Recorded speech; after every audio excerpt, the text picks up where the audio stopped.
Hello. Am I audible? Yes, sir. Yes, sir. Okay. So let me ask you some questions. Uh, can you tell how to find basic strength, order of basic strength? Uh, yes, Chandra. Top Okay. Chandra. Yes, sir. Yes. Can you tell me how to find the order of basic strength? Yes, sir. Basic strength is directly proportional to metallic character. And Archie, can you tell me the order of metallic character? Means how to find. top to bottom it increases and left to right it decreases. Okay, nice. Input right.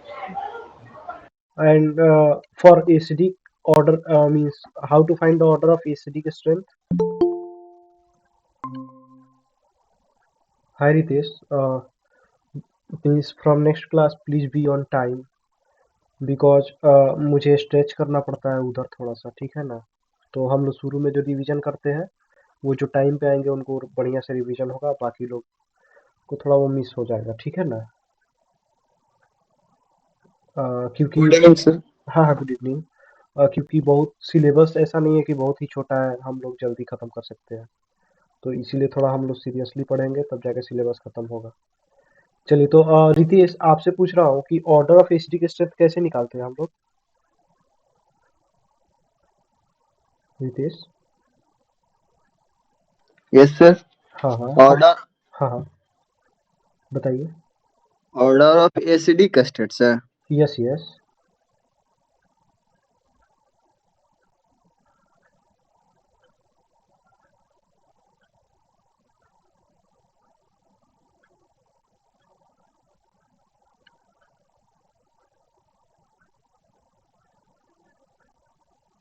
Okay. Sir बता दीजिए sir. अच्छा। चंदन आप बताइए तो। Yes, sir. हाँ हाँ। Sir, acidic strength is directly proportional to oxidation state. Higher will be the oxidation state, higher will be the acidic strength. Okay. और And second one, if the oxidation state will be the same, then we go through the electron negativity. Nice nice. Okay. So ये बहुत ही important concept है और I expect from Ritesh also that you should revise this because देखिए बाबू, आप अगर इसको याद नहीं रखिएगा तो फिर से आप ही को प्रॉब्लम हो जाएगा, एग्जाम में मार्क्स नहीं आएंगे। तो बोला ना मैंने कि सब्जेक्ट से नफरत हो जाता है, तो ऐसा बिल्कुल नहीं करना है, ठीक है ना। एंड आई बिलीव दैट आप समझते हैं मेरी बातों को, ठीक है। चलिए तो कुछ और भी डिस्कस कर लेते हैं पहले का। हाँ हाँ। और कल हम लोगों ने लास्ट में डिस्कस किया था ट्रांजिशन एलिमेंट्स के बारे में। तो आर्ची आप ट्रांजिशन एलिमेंट्स का डिफिनीशन बताओ, मतलब जो भी आपको समझ में आया हो कि ऐसे डिसाइड करते हैं तो वैसे ही बता दो। पार्शली फिल्ड डी ब्लॉक होना चाहिए या तो उसकी जनरल एटॉमिक स्टेट में हाँ या हाँ। फिर मोस्ट कॉमन ऑक्सीडेशन स्टेट में या फिर जो भी पॉसिबल ऑक्सीडेशन स्टेट है उसकी उसमें। हाँ अगर हाँ। पार्शली फिल्ड डी ब्लॉक है तो वो ट्रांजिशन एलिमेंट्स है। Yes, nice nice. ओके।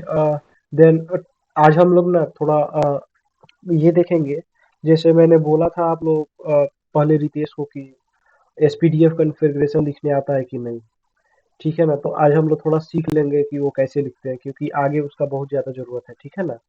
तो जस्ट हम 5 मिनट में आपको बता देंगे कि कैसे लिखते हैं। फिर से उसके बारे में कुछ रूल्स है उसको भी बता दूंगा, तब थोड़ा आगे हम लोग बढ़ेंगे। जनरली आज हम लोग डायगोनल रिलेशनशिप और ट्रेंड ऑफ रेडियस आज खत्म कर देंगे। तो देखो, जैसे कि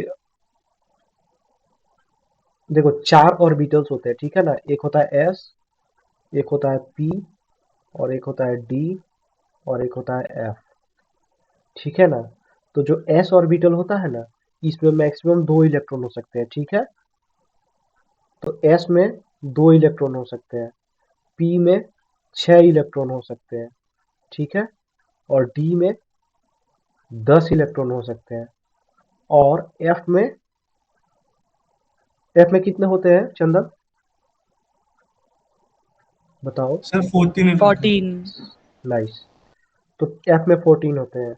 अब देखो जैसे कि रितेश आपको अभी मतलब हवा भी नहीं लग रहा होगा कि ये हो क्या रहा है मेरे साथ, तो टेंशन नहीं लेना है, बताता हूँ। जैसे जो देखो बाबू, जो मतलब हम लोग पढ़ते हैं कि इलेक्ट्रॉन्स जो होते हैं वो एक मतलब न्यूक्लियस के अराउंड रिवॉल्व करते रहते हैं, ठीक है ना। तो मतलब इलेक्ट्रॉन्स जो होते हैं ना वो डिफरेंट ऑर्बिटल्स में होते हैं, तो उन्हीं ऑर्बिटल्स को हम लोग रिप्रेजेंट करते हैं एस पी डी एफ से। अब जो एस है ना उसमें एक बॉक्स होता है, तो आप ऐसे याद रख सकते हो, ठीक है। आगे जैसे आप लोग को जब एटॉमिक स्ट्रक्चर पढ़ाया जाएगा तो उसमें azimuthal quantum number, principal quantum number ये पढ़ाया जाएगा, तो थोड़ा और बढ़िया से क्लियर हो जाएगा। और पी में ऐसा 3 ब्लॉक्स होते हैं। और ब्लॉक मतलब क्या हो गया कि हमारा घर, ठीक है ना। जैसे हम लोग अपने घर में रहते हैं ना, तो वैसे ही जो इलेक्ट्रॉन्स है वो इन्हीं ब्लॉक्स में रहते हैं। और जो डी है उसमें कितने ब्लॉक्स होते हैं, 5 ब्लॉक्स होते हैं, ठीक है। और जो एफ है इसमें कितने ब्लॉक्स होते हैं, 7। 7। हाँ 7 ब्लॉक्स होते हैं।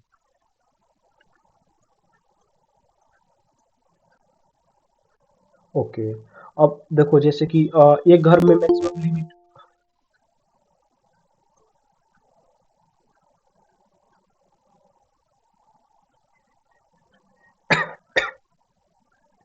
तो एक मिनट, यस। तो जैसे कि हमारे भी जितने भी घर होते हैं तो उसमें क्या होता है कि कुछ मैक्सिमम लिमिट होता है कि इससे अधिक आदमी नहीं रह सकता है, ठीक है ना। तो वैसे ही जो बॉक्सेस हैं तो एक बॉक्स में मैक्सिमम 2 आदमी रह सकते हैं। और इसमें एक और कंडीशन है कि जो दोनों बॉक्स है ना, सॉरी, जो 2 आदमी रहेंगे वो एक ही प्रकार के आदमी नहीं रह सकते हैं, ठीक है ना। तो जैसे कि उनका कुछ भी कुछ ना कुछ डिफरेंट होना चाहिए। तो इनका जो डिफरेंट होता है वो क्या होता है, स्पिन डिफरेंट होता है। तो एक ऐसे रहेगा, देखो इसको हम लोग स्पिन से दिखाते हैं, तो इसको अप, जैसे कि क्लॉकवाइज या एंटी क्लॉकवाइज, तो इसको मान लो क्लॉकवाइज, तो एक जो दूसरा रहेगा वो एंटी क्लॉकवाइज ऑर्डर में रहेगा। मतलब ये दोनों क्या है, इलेक्ट्रॉन्स है। तो देखो बाबू, जैसे आपका कुछ एड्रेस होता है, ठीक है ना, तो वैसे ही इलेक्ट्रॉन्स का भी कुछ एड्रेस होता है। तो इलेक्ट्रॉन्स को एड्रेस को डिसाइड करने के लिए हमारे पास कुछ क्वांटम नंबर्स होते हैं जिससे हम डिसाइड करते हैं। तो इसमें एक होता है प्रिंसिपल क्वांटम नंबर, जिससे ये पता चलता है कि इलेक्ट्रॉन कौन से ऑर्बिट में है, ठीक है ना। तो उसको हम लोग रिप्रेजेंट करते हैं एन से। जैसे एन को मान लो कि हम बोले कि फर्स्ट 1, तो हम ये बोलेंगे कि जो इलेक्ट्रॉन है वो फर्स्ट ऑर्बिट में है। अब जब फर्स्ट ऑर्बिट में है तो फर्स्ट ऑर्बिट के किस ऑर्बिटल में है, तो फर्स्ट ऑर्बिट के एस वाले ऑर्बिटल में है, ठीक है ना। तो मान लो एस में है, तो इसका जो एस को डिनोट करने के लिए जो नंबर यूज किया जाता है उसको हम लोग एल से डिनोट करते हैं, एजीमुथल क्वांटम नंबर।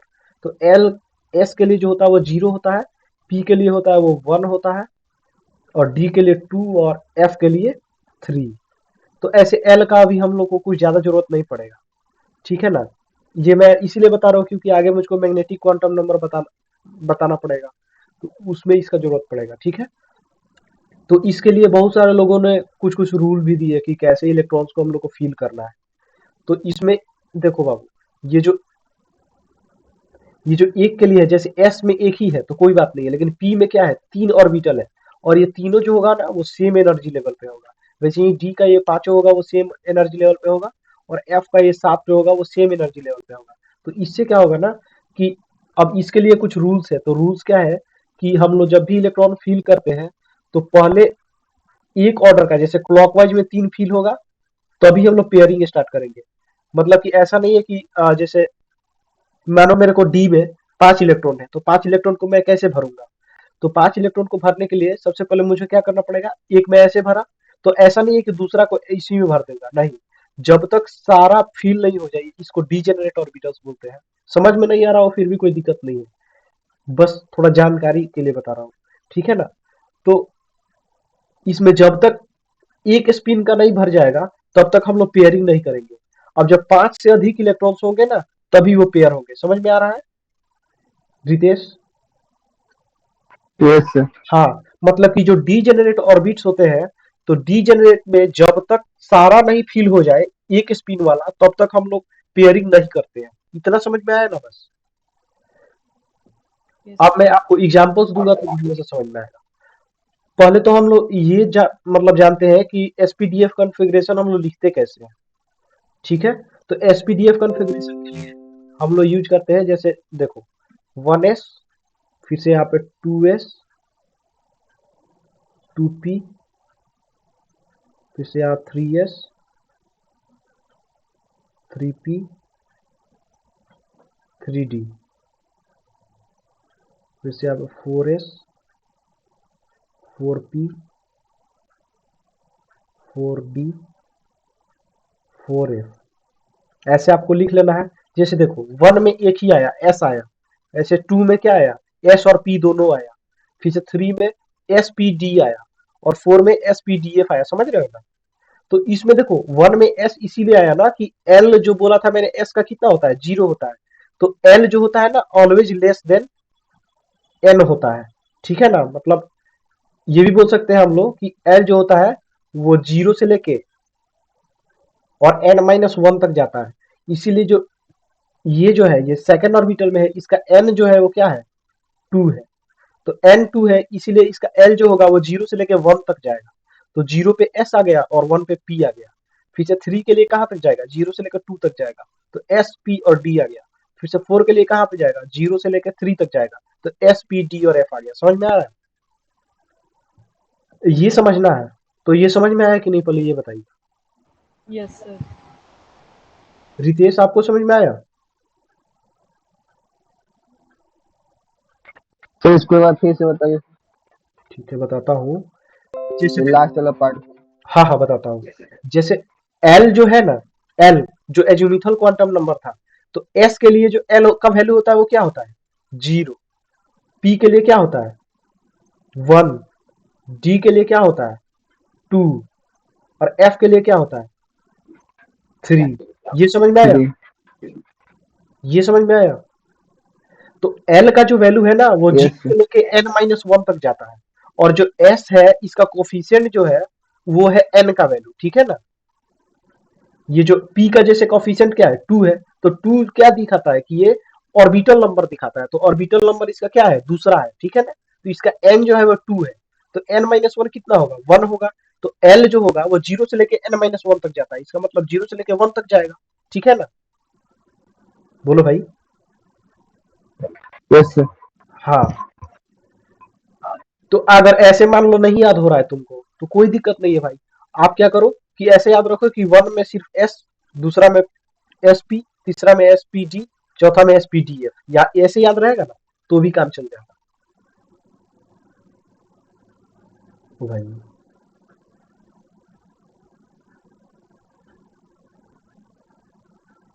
अब आओ, अब हम लोग कॉन्फ़िगरेशन लिखने के लिए क्या करते हैं, यहाँ से एक ऐसे डायगोनल बनाते हैं। ठीक है ना? तो ऐसे, फिर से ऐसे, फिर से ऐसे, फिर से ऐसे।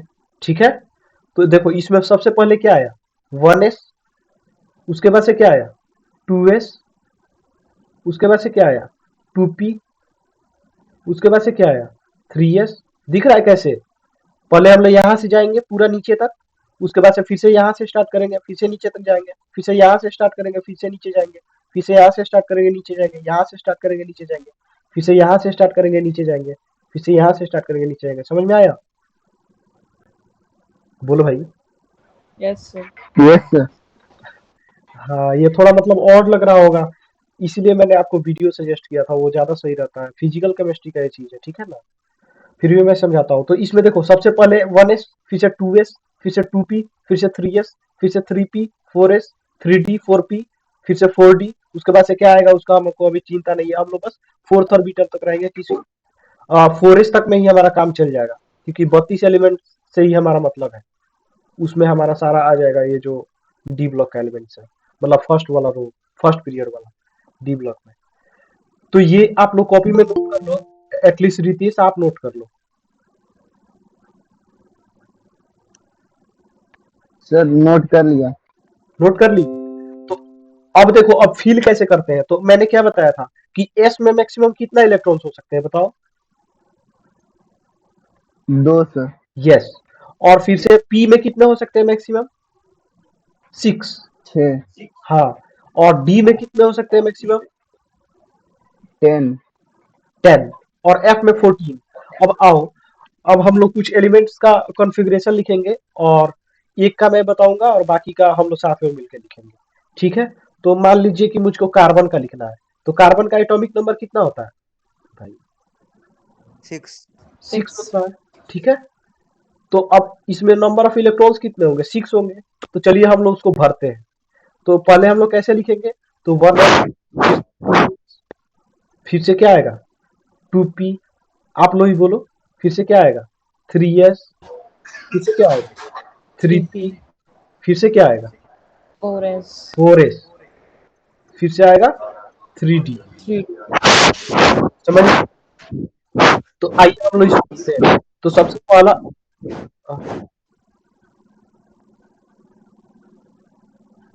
तो सबसे पहले हम लोग s वाले में भरेंगे 2 इलेक्ट्रॉन्स को। तो इसमें भाई मेरे, आप जाओ अब।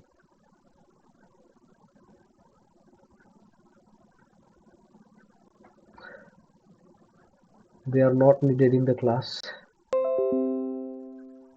ओके, देन हम लोग 1s में कितना भर सकते हैं? 2। तो 2 यहाँ आ गया, फिर से 2 यहाँ आ जाएगा, और फिर से बचा कितना? 2। तो यहाँ 2 आ जाएगा, ठीक है ना? तो इसका अगर हम लोग एसपीडीएफ कॉन्फ़िगरेशन लिखेंगे तो क्या आएगा? 1s2, फिर से 2s2, फिर से 2p2, ठीक है? और आउटर मोस्ट ऑर्बिट में कैसे नंबर ऑफ इलेक्ट्रॉन्स निकलेंगे? तो आउटर मोस्ट ऑर्बिट है वो कौन सा है? 2 वाला। तो इसमें नंबर ऑफ इलेक्ट्रॉन्स कितना है? 4 है, इसलिए बोलेंगे कि इसमें वैलेंस इलेक्ट्रॉन्स 4 है, ठीक है? अब आप लोग सर कैसे पता चला सर? क्या क्या? हाँ हाँ हाँ, पूछो। सर कैसे पता चला कि ये जो आउटर मोस्ट ऑर्बिट है? अरे भाई, तो 1 क्या बताता है? ये जो कोफिशिएंट है ये बताता है ना, ऑर्बिट का नंबर बताता है। बताओ, हेलो। यस हाँ, तो यस 2 है वो क्या बताता है? ऑर्बिट का नंबर। तो यही दोनों, इसमें सबसे ज्यादा ऑर्बिट वाला कौन सा है? तो सेकंड ऑर्बिट ही है। तो सेकंड ऑर्बिट में जितना इलेक्ट्रॉन्स होगा वही आउटर मोस्ट होगा। समझ में आया? बोलो भाई। ये 2s2 वाला सर। हाँ हाँ, 2s2 2p2 दोनों सेकंड ऑर्बिट में ही ना है। अरे दोनों का ऑर्बिट नंबर बताओ, सेम है कि नहीं है? Yes sir.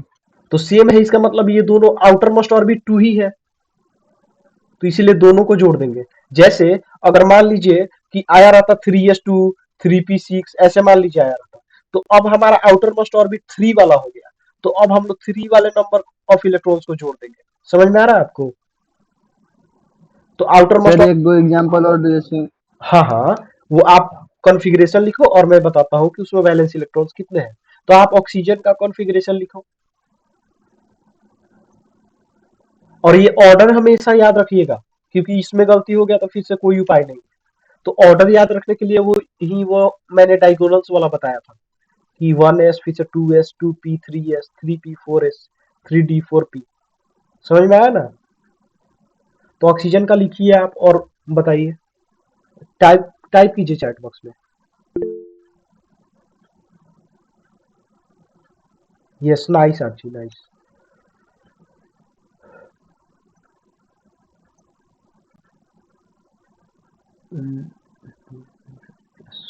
ठीक है, रितेश।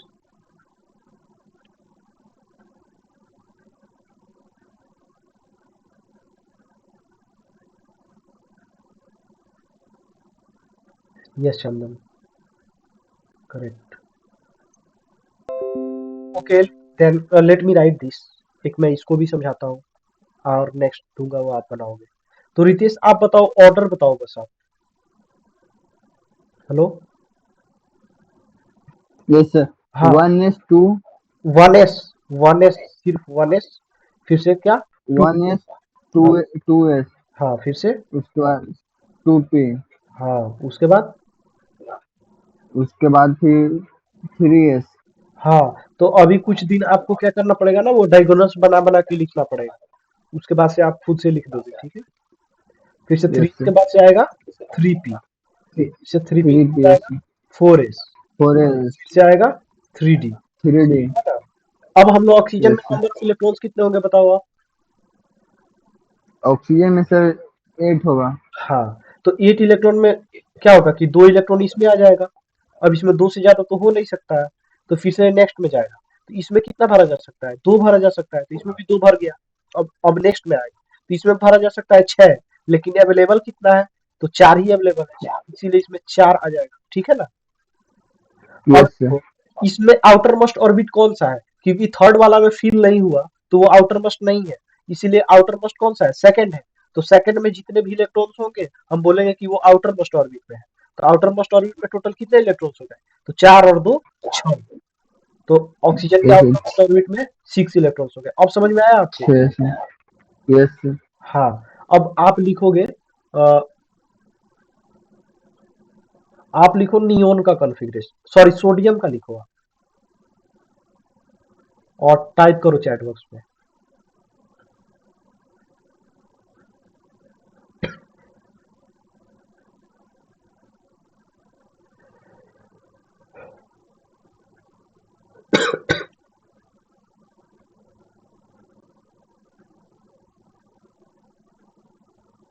नाइस। आर्ची अब 12th क्लास में हो, सॉरी मतलब ड्रॉपर या 11th। ड्रॉपर। ओके ओके, बढ़िया बढ़िया। आप सर ये, मैं बोल दूं सर? हाँ हाँ बोलो भाई। सर 1s2 होगा सर। हाँ हाँ 1s2, 2s2, हाँ हाँ, 2p6 और 3s1। Yes nice. वंशिका हम लोग को उसका लिखना था ना सोडियम का, तो उसमें 11 इलेक्ट्रॉन होते हैं, आप इसको जोड़िएगा तो इसमें 10 ही हो रहे हैं, तो एक और चला जाएगा नेक्स्ट वाले में, तो 3s में चला जाएगा। अब रितेश आप बताओ कि आउटर मोस्ट ऑर्बिट कौन सा है इसमें, बताओ आप, फर्स्ट है कि सेकंड है कि थर्ड है। आउटर मोस्ट ऑर्बिट का नंबर क्या है, फर्स्ट नंबर है कि सेकंड की थर्ड, रितेश बताओ। सर सेकेंड और थर्ड होगा सर। नहीं नहीं, तो एक ही हो सकता है ना भाई। तो थर्ड थर्ड होगा, थर्ड। थर्ड होगा।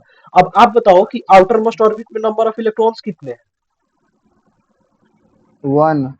1 है। तो बस अब समझ में आ गया कि आउटर मोस्ट ऑर्बिट में नंबर ऑफ इलेक्ट्रॉन्स कैसे निकालते हैं और एसपीडीएफ कॉन्फ़िगरेशन कैसे लिखते हैं। ये सर थोड़ा प्रैक्टिस करेंगे सर उसके बाद। हाँ हाँ, तो प्रैक्टिस करो ना, अभी आर्गन का लिखो आप। ओ भाई,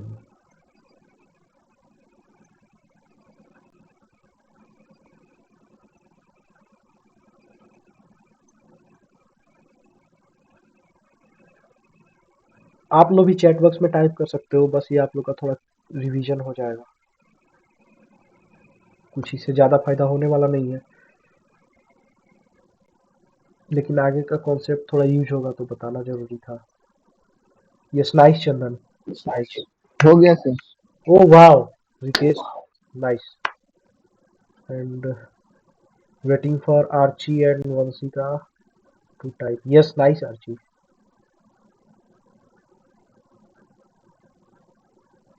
सर टाइप करने में हम थोड़ा स्लो है सर, इसलिए बोल देते हैं। कोई बात नहीं, कोई बात नहीं, बढ़िया,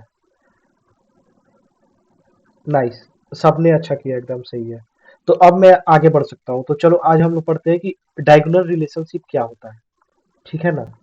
कल हम लोगों ने बात किया था ट्रांजिशन एलिमेंट्स के बारे में। तो ट्रांजिशन एलिमेंट्स उनको कहते हैं जिनका मतलब पार्शियली फील्ड डी ऑर्बिटल होना चाहिए, उसके या तो एटॉमिक स्ट्रक्चर मतलब एटॉमिक कॉन्फ़िगरेशन में हो जाए, या फिर मतलब उसके किसी भी जो भी ऑक्सीडेशन स्टेट उसका एग्जिस्ट करता है, अगर उसमें भी पार्शियली फील्ड हो गया तो फिर से क्या होगा ना कि उसको हम लोग ट्रांजिशन एलिमेंट बोलेंगे। लेकिन जितना भी एग्जिस्टिंग उसका ऑक्सीडेशन स्टेट है, अगर उसमें पार्शियली फिल नहीं हुआ मतलब हमेशा फुली फिल रहा, तो फिर से हम उसको ट्रांजिशन एलिमेंट नहीं कहेंगे। तो ऐसा तीन एलिमेंट था जिसको हम लोग नॉन ट्रांजिशन, ओ भाई सॉरी मैं म्यूटेड हो गया था। तो ऐसा तीन एलिमेंट्स था जिसको हम लोग नॉन ट्रांजिशन एलिमेंट्स कहते थे, वो डी ब्लॉक के थे। तो उनका नाम क्या है नॉन ट्रांजिशन एलिमेंट्स का। Sir zinc, cadmium, mercury. Nice nice. अच्छा चंदन, जिंक कैडमियम मरकरी को क्या बोलते हैं, वो वाले ग्रुप को। सर डी ब्लॉक एलिमेंट बोलते हैं। नहीं नहीं, वो वोलाटाइल कुछ होता था ना। हाँ सर, वोलाटाइल एलिमेंट होते हैं। हाँ हाँ हाँ, नाइस। और कॉपर सिल्वर और गोल्ड को क्या बोलते हैं Archi. coinage yes metals. Nice. Okay then now we have to move forward. हाँ, तो आज हम लोग बात करेंगे डायगोनल रिलेशनशिप के बारे में। तो देखो क्या होता है कि ग्रुप में हम लोग जब नीचे आते हैं तो रेडियस बढ़ता है, ठीक है। लेकिन हम लोग पीरियड में अगर लेफ्ट टू राइट जाएंगे तो रेडियस घटने लगता है, ठीक है ना। तो वो तो हम लोग बाद में बात करेंगे। तो इसमें क्या हुआ ना कि जो लिथियम है, तो लिथियम से नीचे आएंगे तो सोडियम का रेडियस लिथियम से बड़ा होगा, और मैग्नीशियम का जो रेडियस होगा वो सोडियम से छोटा होगा। तो क्या हो रहा है ना कि लिथियम और मैग्नीशियम का जो रेडियस है वो लगभग लगभग बराबर हो जाता है। और रेडियस ही बराबर नहीं होता है, इन लोग का बहुत सारा प्रॉपर्टी भी सेम हो जाता है, ठीक है ना। तो आप लोग कॉपी में हेडिंग डालो डायगोनल रिलेशनशिप।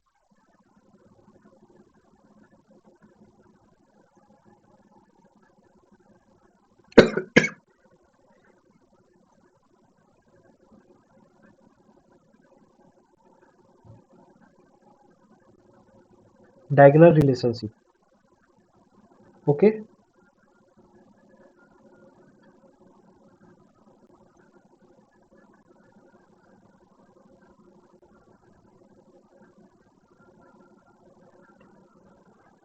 हो गया।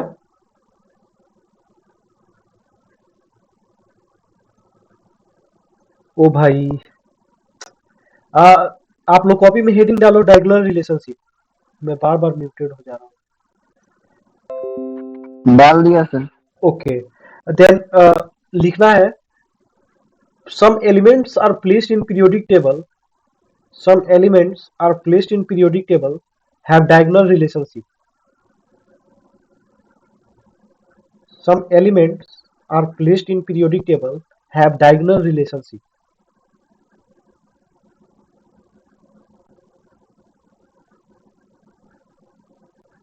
okay. Yes, sir. Okay, then what is the condition for diagonal relationship? तो लिखिए conditions.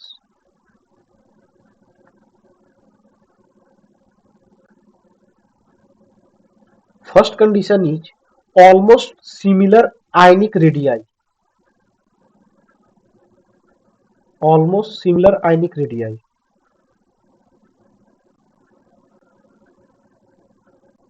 okay. Yes, sir. And यहाँ पे ध्यान देने वाला बात है आयनिक रेडियाई, ठीक है ना। मतलब एटॉमिक रेडियाई डिफरेंट हो सकता है, लेकिन जो आयनिक रेडियाई होगा वो सेम होता है, ठीक है ना, मतलब सिमिलर होता है। तो ये याद रखना है, ठीक है। Yes, sir. And next condition is almost similar charge density और ionic potential, almost similar charge density और आयनिक पोटेंशियल,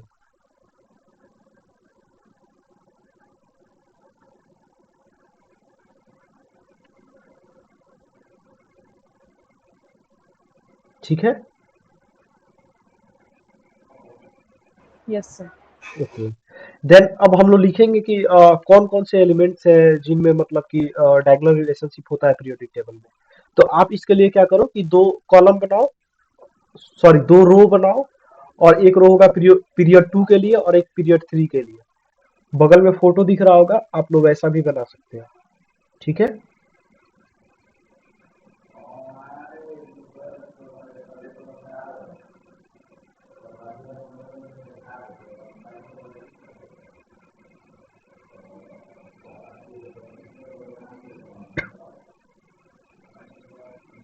डन।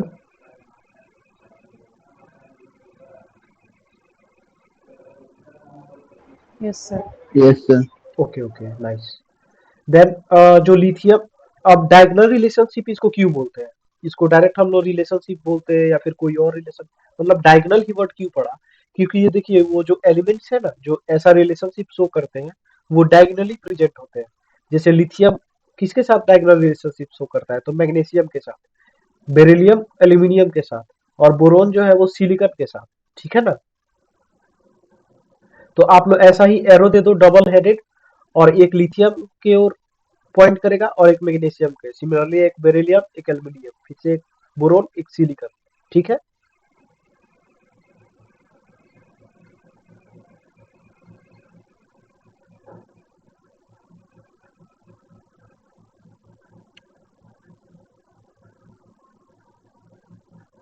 और ये जो कार्बन और फास्फोरस है ना, वो डायगोनल रिलेशनशिप शो नहीं करता है। फिर से नाइट्रोजन सल्फर भी नहीं शो करता है और ऑक्सीजन क्लोरीन भी नहीं शो करता है। ये जो फिगर है उसमें गलती दिया हुआ है, तो आप लोग इसमें भी एरो लगा के और उसको काट दो, ताकि मतलब जब भी इसको पढ़ो तो आपको पता चल जाए कि कार्बन और फास्फोरस नहीं दिखाता है, फिर से नाइट्रोजन और सल्फर नहीं दिखाता है, ऑक्सीजन और क्लोरीन भी नहीं दिखाता है। ठीक है, done. Yes, sir. Ritesh, yes sir. Okay. Then आप लोग नीचे भी लिख लो कि लिथियम और मैग्नीशियम शो करते हैं डायगोनल रिलेशनशिप। तो डायगोनल रिलेशनशिप का मतलब कंडीशन ही यही था कि उन लोग का एटॉमिक रेडियाई क्या होना चाहिए, ऑलमोस्ट सिमिलर होना चाहिए। ठीक है ना, लेकिन लिथियम का जो रेडियाई होता है ना, वो लगभग मतलब थोड़ा सा मैग्नीशियम 2+ आयन से बड़ा होता है। तो आप लोग लिख लो लिथियम और मैग्नीशियम ऐसे ब्रैकेट देके, और फिर से लिखना कि लिथियम का जो रेडियाई है लिथियम प्लस आयन का, वो या तो सिमिलर नहीं तो थोड़ा सा बड़ा होता है मैग्नीशियम 2+ आयन से। तो ऐसे आप लोग लिख सकते हो कि lithium plus, sir this is, ये ग्रेटर देन इक्वल टू क्या होता है, मैग्नीशियम 2+ से। ठीक है, तो ये याद रखना है। जैसे आपको पता है कि लिथियम और मैग्नीशियम जो होता है वो डायगोनल रिलेशनशिप शो करता है, तो उसमें पूछेगा कि इसमें कौन कौन से एलिमेंट्स है जिनका एटॉमिक रेडियाई बराबर है, तो फिर से उसमें भी आप लोग लिथियम मैग्नीशियम को लगाओगे। और कभी कभी ये पूछ देता है कि लिथियम और मैग्नीशियम में किसका रेडियाई बड़ा है, लिथियम प्लस में और मैग्नीशियम 2+ में, तो वहां पे आप लोग लिथियम को टिक लगाओगे। समझ में आया ना? जैसे मैं अगर आपका टेस्ट लूंगा तो उसमें ये जरूर डालूंगा कि लिथियम प्लस और मैग्नीशियम 2+ में किसका atomic radii, sorry ionic radii बड़ा है, तो किसको लगाओगे टिक, बताओ। Lithium. यस, लिथियम में से। यस। एंड बेरिलियम और कौन सा है जो शो करता है डायगोनल रिलेशनशिप, बताइए। Aluminium. यस, तो बेरिलियम और एल्यूमिनियम, अब इसका जो आयनिक रेडियाई होगा वो सिमिलर होना चाहिए। तो बेरिलियम कौन सा आयन फॉर्म करता है जनरली, 2+। 2+. एंड एल्यूमिनियम कौन सा फॉर्म करेगा, 3। 3+. ठीक है, तो ओके। इसमें जो होता है ना, ये डिफरेंट हो जाता है, इसमें एल्यूमिनियम 3+ का थोड़ा सा बड़ा हो जाता है रेडियस। ठीक है ना,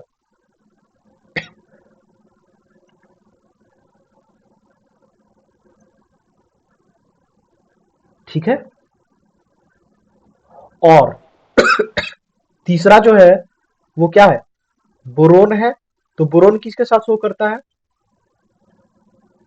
सिलिकॉन। यस, तो सिलिकॉन के साथ शो करता है। और इन दोनों का लगभग लगभग बराबर ही होता है, मतलब इसमें कौन बड़ा है कौन छोटा है ऐसा कुछ नहीं है, दोनों बराबर होते हैं। ठीक है, Okay. Okay. Now let's move ahead. तो डायगोनल रिलेशनशिप के बारे में हम लोग कुछ और लिखेंगे, तो एक नोट लिखिएगा। अच्छा, ये नोट किए ना आप लोग, ये सब नोट किए हैं आप लोग? Yes, sir. Yes sir. Okay, nice. चलिए एक नोट लिखिएगा, NOTE, note. Most of the note, हो गया, नोट लिख लिए? हाँ. ओके।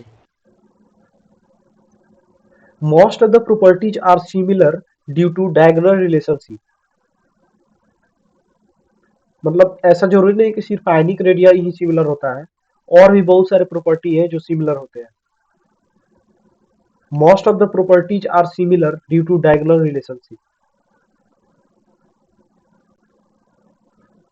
ठीक है, जैसे लिथियम और मैग्नीशियम डायगोनल रिलेशनशिप शो करते हैं, तो इनका जो ऑक्साइड्स होता है ना, उनका नेचर बेसिक होता है।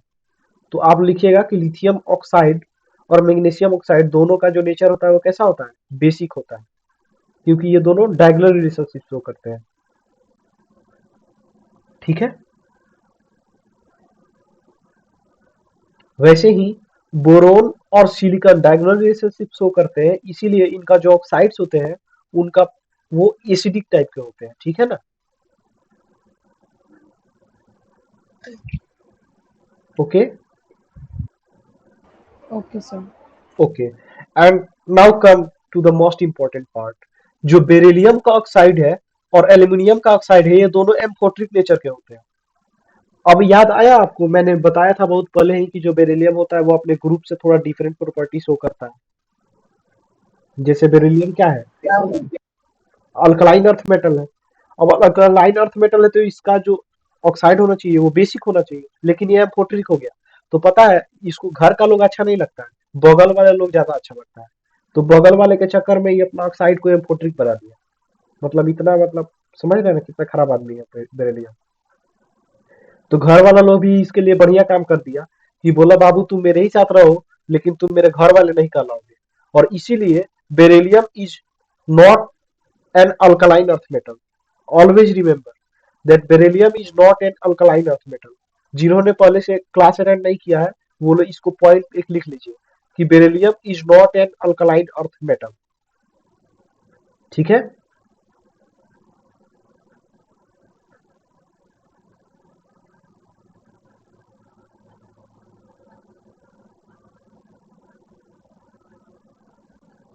Done. Yes, sir. Okay, nice. Chandan, have you done? Yes, sir. Okay, now let's move ahead. Periodic table में कुछ एलिमेंट्स को हम लोग रिप्रेजेंटेटिव एलिमेंट्स या नॉर्मल एलिमेंट बोलते हैं, ठीक है ना। तो आप लोग एक हेडिंग डालो, रिप्रेजेंटेटिव एलिमेंट और नॉर्मल एलिमेंट। ठीक है, Yes, sir. ओके। तो लिखो इसमें कि S block and P block elements are called representative element except inert gases. S block and P block elements are called representative element except inert gases। तो इससे सवाल बनेगा कि which of the following are representative elements of the periodic table। तो जिनको याद होगा वो 1 सेकंड में लगाएंगे और जिनको नहीं याद होगा वो गलती करके आएंगे। इसीलिए हर एक पॉइंट को याद रखना है। तो S block and P block elements are called representative element except inert gases। ठीक है,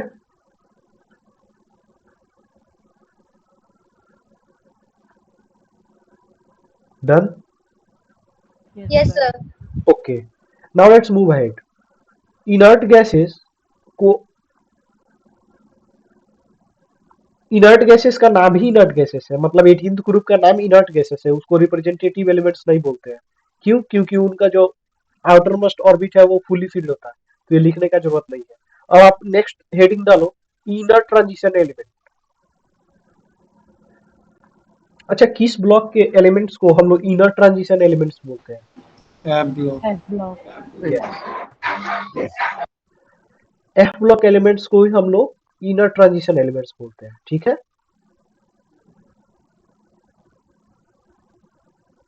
तो इसमें आप लोग फर्स्ट पॉइंट लिखना कि these elements have 3 outer most shell incomplete. These elements have 3 outermost cells incomplete। Yes, sir. हाँ, मतलब क्या हुआ ना कि इनका जो लास्ट के 3 सेल्स है, जैसे 3 ऑर्बिटल है, 3 ऑर्बिट्स है, वो सारे इनकम्प्लीट फील्ड होते हैं। ठीक है ना। Now next point you have to write is the F block elements. वो ये तो हो ही गया था। जनरल कॉन्फ़िगरेशन आप लोग लिख लीजिए इसका, n-2 f1 to 14। एक मिनट मैं लिख देता हूँ इसको।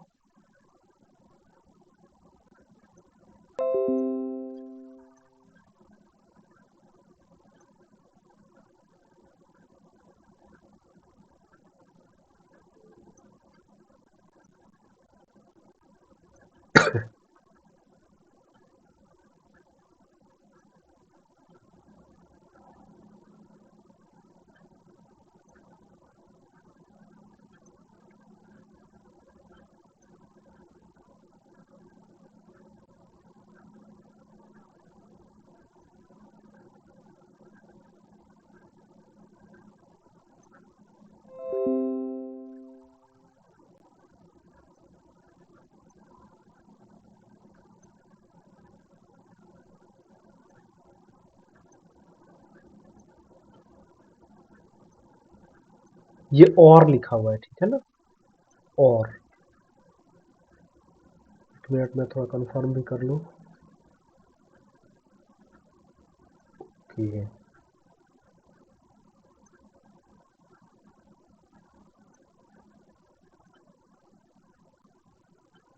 सर ये डी के ऊपर और लिखा हुआ है। डी के ऊपर 0 और 1 होगा।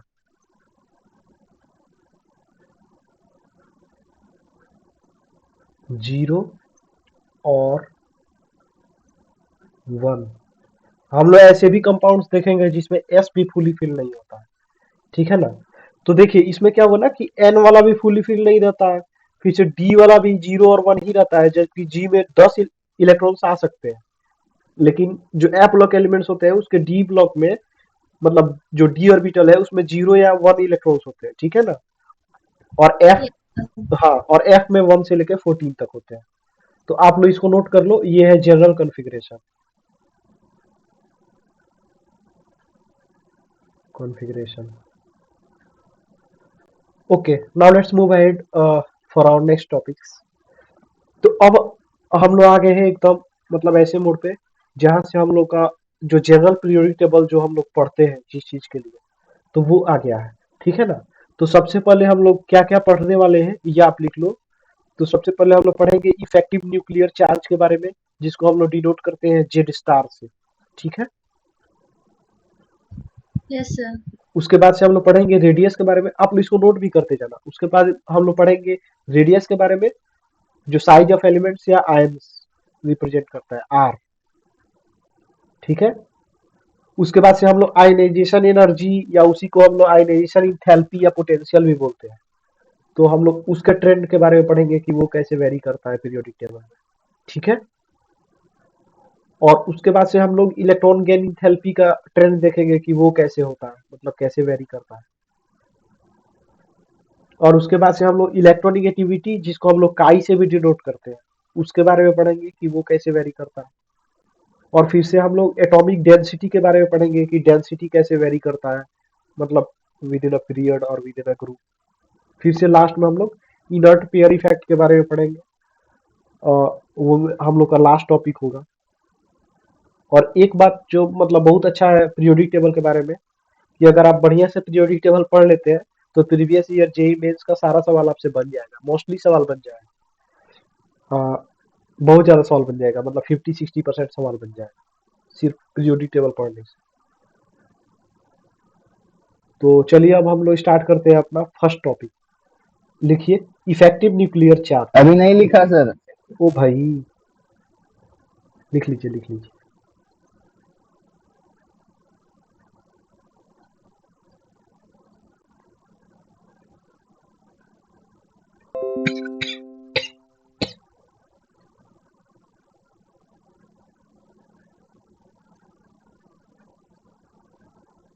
लिखने के बाद बता दीजिएगा।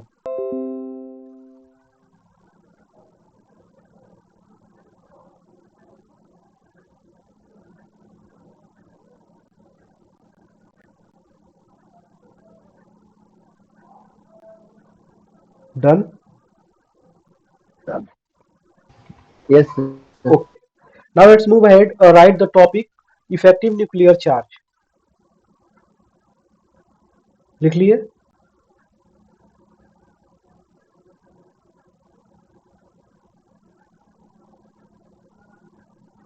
अब सबसे पहले हम लोग इसका डेफिनेशन लिखेंगे। तो इसका डेफिनेशन है the force of attraction, the force of attraction which is actually felt by an electron, the force of attraction which is actually felt by an electron,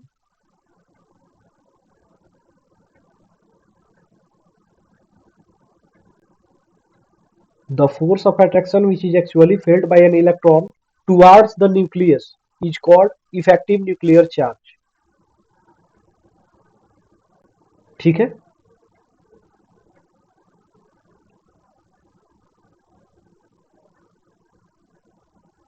sir repeat कीजिए sir. The force of attraction which is actually felt by an electron toward the nucleus is called effective nuclear charge, ठीक है। Yes, sir. हाँ, तो मैंने पहले ही बताया था कि इफेक्टिव न्यूक्लियर चार्ज को हम लोग जेड स्टार से दिखाते हैं, ठीक है ना। तो आप लिखो Z star effective is equal to Z minus sigma. Sigma का ये जो सिंबल है वो कुछ ऐसा है, मैं इस पे लिखता हूँ, यस, ऐसा। तो ऐसा लिखना है आपको कि Z star effective is equal to Z minus sigma. और यहाँ पे जो जेड है वो क्या दिखाता है, atomic number. Z is atomic number, ठीक है। और इसको हम लोग बोलते हैं सिग्मा। सिग्मा, और ये हमारा क्या है बताइए, इसको क्या बोलते हैं जेड स्टार को? Effective nuclear charge. Yes, nice. तो इसको हम लोग बोलते हैं इफेक्टिव न्यूक्लियर चार्ज, जो भी है। तो हो गया। तो हाँ, तो हम लोग डिफिनीशन तो पढ़ लिए कि न्यूक्लियर चार्ज। तो आप बताओ कि न्यूक्लियस पॉजिटिवली चार्ज होता है या फिर निगेटिवली चार्ज होता है? पॉजिटिवली। यस, क्योंकि न्यूक्लियस में प्रोटॉन्स और न्यूट्रॉन्स होते हैं, और प्रोटॉन जो होते हैं वो पॉजिटिवली चार्ज होते हैं, इसलिए न्यूक्लियस जो होता है वो पॉजिटिवली चार्ज होता है। और इलेक्ट्रॉन्स क्या होते हैं, निगेटिवली चार्ज होते हैं, ठीक है। तो पॉजिटिव और निगेटिव चार्ज एक दूसरे को अट्रैक्ट करेगा कि रिपेल करेगा? अट्रैक्ट करे सर। यस। तो जो अपोजिट नेचर के चार्जेस होते हैं वो एक दूसरे को अट्रैक्ट करते हैं। तो जो न्यूक्लियस होता है ना वो इलेक्ट्रॉन को अट्रैक्ट करता है, तभी तो इलेक्ट्रॉन न्यूक्लियस के अराउंड रिवॉल्व करता है, ठीक है ना। Yes, sir. लेकिन जैसे जैसे क्या होगा कि देखो, जैसे ये फर्स्ट फिगर आप देखो, अब इसमें क्या है कि जैसे अंदर में कितना 5 इलेक्ट्रॉन है, ठीक है ना। तो जो ये बाहर वाला जो इलेक्ट्रॉन है, रुको मैं बनाता हूँ, तब कुछ अच्छा से दिखेगा। जैसे देखिए, ये हमारा न्यूक्लियस है मान लीजिए, ठीक है। और यहाँ पे इलेक्ट्रॉन्स है ऐसे,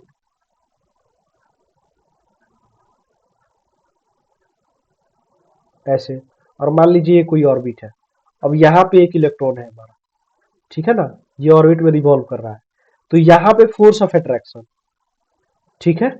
और एक और ऐसा ही न्यूक्लियस है, लेकिन यहाँ पे बहुत सारा इलेक्ट्रॉन है, मतलब एकदम पूरा, बहुत ज्यादा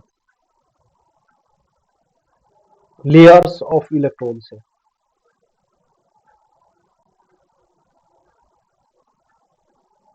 तो अब इसमें मान लीजिए कि ये कोई ऑर्बिट है, ठीक है। अब यहाँ पे एक इलेक्ट्रॉन होगा। तो आप बताओ कि फोर्स ऑफ अट्रैक्शन ज्यादा किसमें होगा?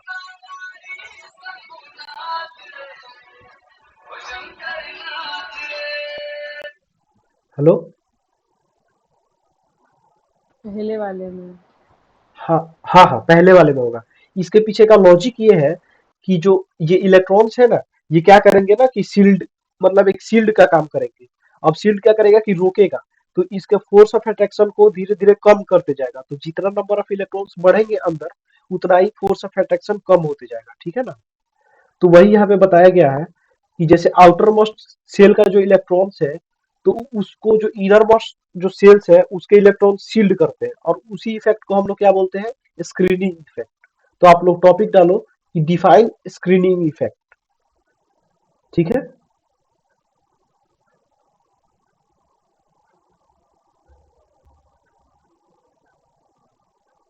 टॉपिक हो गया define screening effect.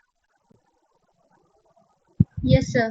Okay, then write the definition of screen effect, that attraction of outermost electron towards nucleus, attraction of outermost electrons towards nucleus,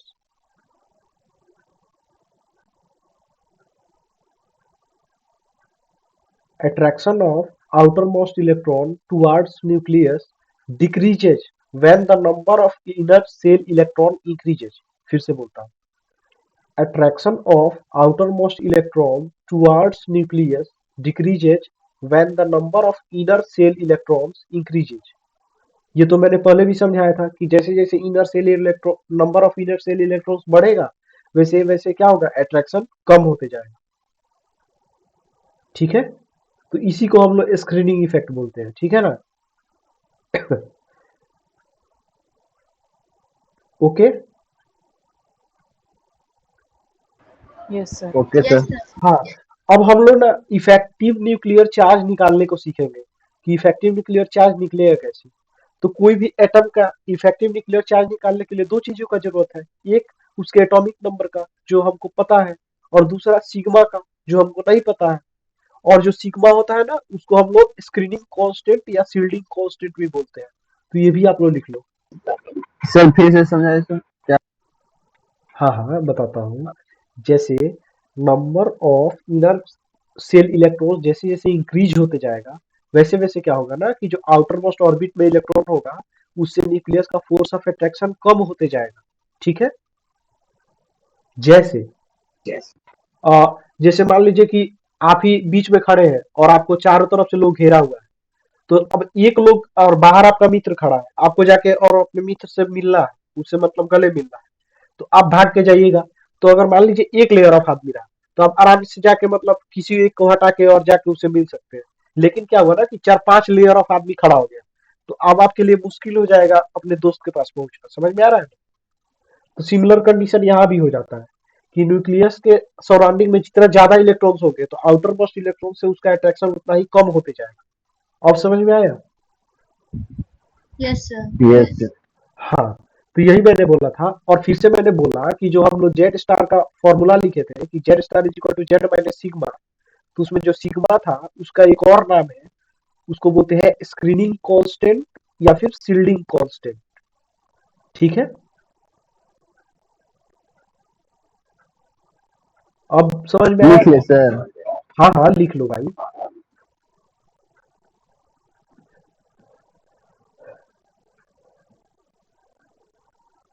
तो आज हम लोग अभी हम लोग वही सिग्मा कैसे कैलकुलेट करते हैं वो सीखेंगे, और फिर से कुछ एलिमेंट्स का हम लोग सिग्मा निकालेंगे भी, और फिर से हम लोग रेडियस पे चलेंगे। बहुत मजा आने वाला है रेडियस के ट्रेंड में। मतलब आप लोग जो बताओगे उसका उल्टा हो जाएगा कभी कभी, कभी कभी आप लोग जो बताओगे वैसा ही होगा। तो बहुत मजा आएगा उसमें, ठीक है। तो ये लिख लिए रितेश। Yes sir. अच्छा बताइए कि आप सिग्मा का और क्या क्या नाम लिखे हैं। सर स्क्रीनिंग कांस्टेंट और शील्डिंग कांस्टेंट। Nice nice. तो जो सिग्मा है ना उसको कैलकुलेट करने के लिए हमारे एक चाचा जी थे, उन्होंने ही इसके लिए रूल दिया था और उनका नाम था स्लेटर। तो आप लिखिए कि calculation of sigma by using Slater's rule. Heading डालिए calculation of sigma by using Slater's rule. Slater का स्पेलिंग है SLATER, स्लेटर, ठीक है।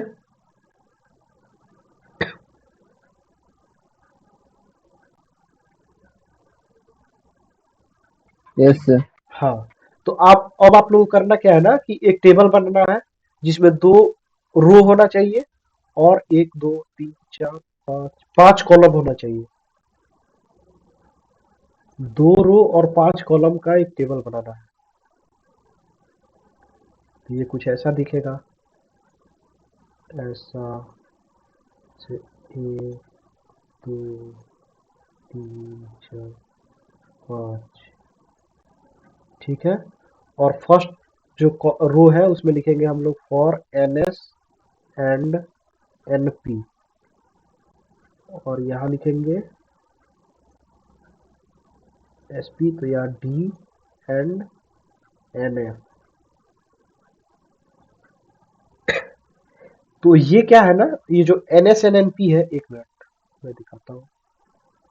तो ये जो NS और NP है ये क्या है, आउटर मोस्ट इलेक्ट्रॉन किस ऑर्बिटल में है वो डिसाइड, मतलब उससे हम लोग को पता लगेगा, ठीक है ना। NS और NP से, जैसे कि आउटर मोस्ट इलेक्ट्रॉन S में है तो हम लोग इस फर्स्ट रो का इस्तेमाल करेंगे।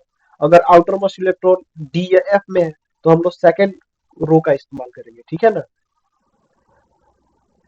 तो अब आप लोग ऐसे फिर लिखिए। से बताइए सर। हाँ हाँ, जैसे मैं लिख देता हूँ पहले आप नोट कर लो, फिर से समझाने में आसानी होगा। तो यहाँ पे लिख लो आप nth या n-1th। इस पे सवाल आया हुआ है जेईई मेंस में पिछले बार, तो ये थोड़ा इम्पोर्टेंट है। देख लेता हूँ n-1th n-2th और फिर से n-3th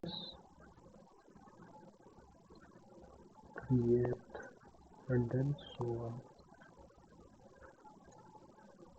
अब ऐसे को इसको भरना है तो इसको भरेंगे हम लोग 0.35 से, इसको भरेंगे हम लोग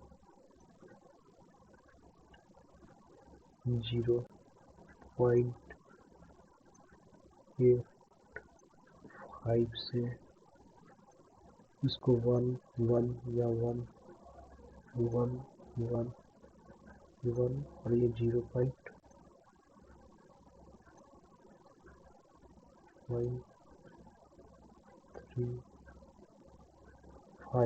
आप लोग ये टेबल बना लो, मैं समझाता हूँ कि ये है क्या।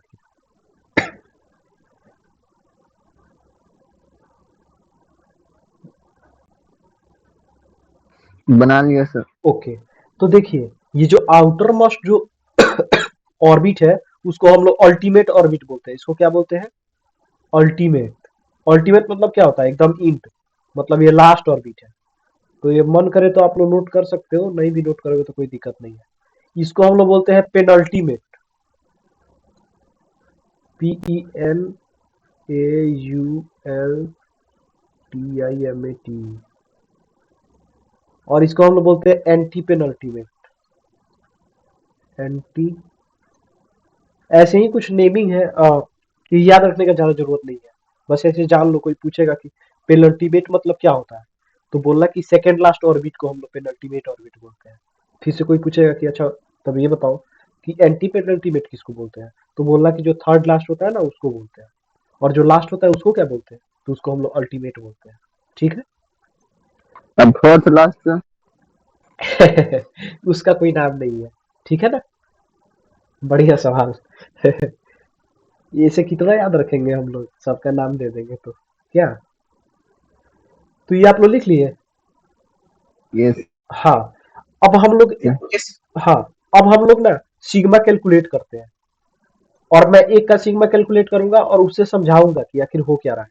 तो मान लो कि मेरे को ना सोडियम का सिग्मा कैलकुलेट करना है, ठीक है। तो सोडियम का पहले मेरे को क्या लिखना पड़ेगा? कॉन्फ़िगरेशन। तो एसपीडीएफ कॉन्फ़िगरेशन, इसीलिए मैंने शुरू में एसपीडीएफ कॉन्फ़िगरेशन पढ़ाया था। तो अब बताइए कि सबसे फर्स्ट में क्या होगा? 1s, इसके बाद यस 2s हाँ 2s, उसके बाद 2p हाँ उसके बाद 3s हाँ उसके बाद 3p हाँ उसके बाद 4s हाँ उसके बाद 3d। हाँ, बस इतना ही तक याद रहेगा अगर, तो हम लोग का काम निकल जाएगा। तो देखिए 1s में कितना आ सकता है इलेक्ट्रॉन्स? 2 2। 2s में कितना आएगा? 2 ठीक है। 2p में कितना आएगा? 6 6 नाइस। एंड 3s में कितना आएगा? 2 1। क्यों? क्योंकि इसका एटॉमिक नंबर 11 है, ठीक है ना। तो यहां तक देखिए 10 हो गया है, तो अब बस एक ही बचा हुआ है, इसीलिए 3s में एक ही आएगा। अगर मेरे पास दो और इलेक्ट्रॉन्स होते तो इसमें 2 आता। समझ में आया? बोलिए, समझ में आया? Yes sir. हाँ, तो ऐसा हमारा कॉन्फ़िगरेशन हो गया। अब ये बाद वाले सब का हमको जरूरत नहीं है, क्यों? क्योंकि मेरे पास इलेक्ट्रॉन्स ही नहीं है। मेरे पास जितने थे उसको मैंने भर दिया, तो ये बाकी लोग भूजा खाने गया। अब हमको बस इसी से काम है। तो आप बताओ कि जो लास्ट इलेक्ट्रॉन है वो किस ऑर्बिटल में भरा है? एस में कि पी में कि डी में कि एफ में? यस में सर। एस में भरा है। क्यों? क्योंकि लास्ट यही इलेक्ट्रॉन है, और लास्ट भरा किस में है? एस में। अब जब एस में भरा है तो हम लोग कौन से रो का इस्तेमाल करेंगे? तो फर्स्ट रो का इस्तेमाल करेंगे। अब समझ में आया? अगर लास्ट वाला डी में भरता तो हम लोग किसका इस्तेमाल करते? सेकेंड रो का इस्तेमाल करते हैं। अब समझ में आ रहा है कि बताइए कि नहीं? आ रहा है। Yes, sir. Yes, nice. Now अब ये क्या है? ये 0.35, 0.85 या 1, ये क्या है? तो ये क्या है बताता हूँ। ये पर इलेक्ट्रॉन्स कितना सिग्मा होगा वही मतलब रिप्रेजेंट करता है। तो nth ऑर्बिट इसमें कौन सा है? थर्ड वाला है, ठीक है ना? तो थर्ड ऑर्बिट क्यों? क्योंकि ये अल्टीमेट थर्ड वाला ही है। तो थर्ड में कितना इलेक्ट्रॉन है बताइए? सभी बोलेंगे 1 1 1। तो 1 इंटू 0.35, ठीक है, प्लस। अब बताइए कि जो पेनल्टीमेट ऑर्बिटल है वो कौन सा है? सेकंड वाला, सेकंड वाला। तो पेनल्टीमेट ऑर्बिटल में 2s और 2p दोनों आएगा, तो दोनों मिला के कितना इलेक्ट्रॉन है बताइए?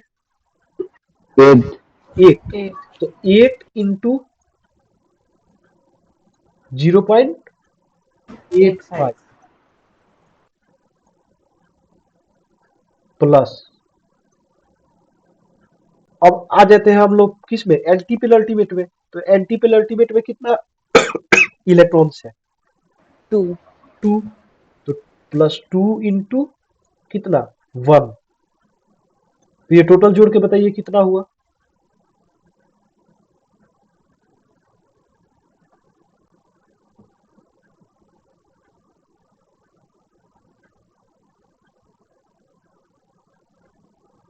बताइए।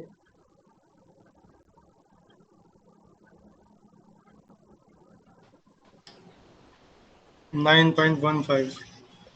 ओ भाई, 9 कहाँ से आ गया? 2.2 सर। हाँ चंदन, ये देखिए 1 इंटू 0.25, सॉरी 35, 35 है सर। 8 इंटू 0.85 प्लस 2 इंटू 1, तो ये कितना आएगा? 2.2 आना चाहिए। ओ सॉरी, कैसे आएगा 2.2? नहीं तो सर। गलत 9.15 ही गलत। आएगा सर।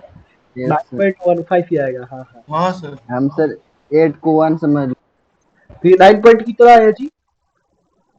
15। 15 15। कोई गलती हम लोग की है क्या? देखते हैं। 2 प्लस, एक मिनट मैं कैलकुलेट कर लेता हूँ।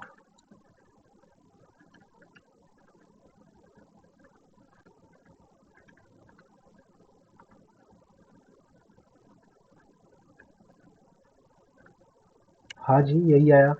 चलिए ठीक है, तो ये हमारा क्या हो गया? सिग्मा हो गया।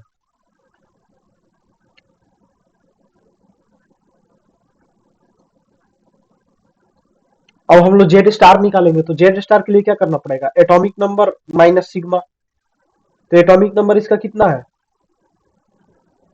11। 11 11 है। तो 11 माइनस सिग्मा कीजिए तो देखिए कितना आ रहा है।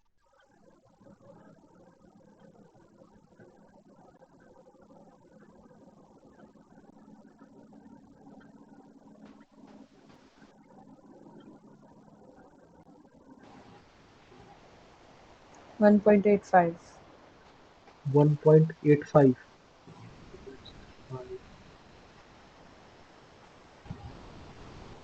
ये तो मेरा नोट्स में गलती लिखा हुआ है, इस पे ध्यान नहीं देना है, ठीक है ना? ये गलती है। जेड स्टार इसका 1.85 ही आना चाहिए, ठीक है ना? ये कोई लड़का गलत बता दिया होगा, वहीं से मतलब कि सर मोटिवेट होके लिख दिया होगा। ठीक है, चलिए लिथियम का निकालिए सिग्मा। लिथियम का सिग्मा, तो इसका क्या हो जाएगा? 1s2, 2s1। तो इसका n जो हो जाएगा वो ये हो जाएगा, और लास्ट है तो ये 0.35 प्लस 2 इंटू 0.85।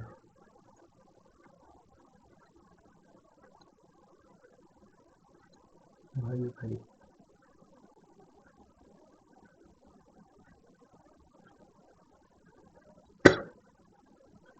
इसका सिग्मा कितना आया? 2.05 और इसको 3 से माइनस कीजिए तो जेड स्टार कितना आया? 0.95 0.95। ऐसा क्यों हो रहा है कि हम लोग का सारा एकदम गलत सर गलत? Can I? हाँ हाँ, सर वो सर जिसपे सर हम लोग निकालते हैं ना ज्यादा इफेक्टिव, वो इलेक्ट्रॉन नहीं लेते हैं, वो नहीं लेते हैं इलेक्ट्रॉन। उसके अलावा हाँ हाँ हाँ हाँ, ओ भाई सबसे ऊपर लिखा हुआ है वही चीज। One electron from outer most shell is removed for calculating sigma. Sorry, आज नोट्स पढ़ते हुए ये ऊपर लिखा हुआ था, इसको मैंने छोड़ दिया। इसको लिख लो, लिख लीजिए। Extremely sorry for this. एक पॉइंट लिख लीजिए क्वेश्चन के ऊपर कि one electron from the outer most shell is removed for calculating sigma. सबका सब गलत आ रहा था।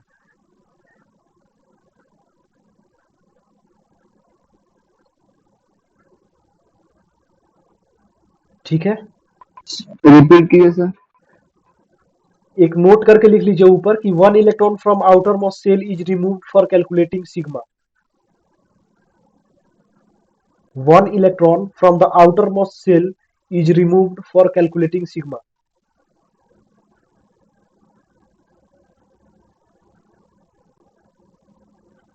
Yes sir. Okay, and now अब हम लोग का सही रहेगा। तो इसमें क्या हो जाएगा, टू के जगह पे वन हो जाएगा। ओ सॉरी, टू के जगह पे टू ही रहेगा, ये 0.35 वाला कट जाएगा। क्यों? क्योंकि आउटर मोस्ट में एक ही इलेक्ट्रॉन है, इसको निकाल दिया जाएगा।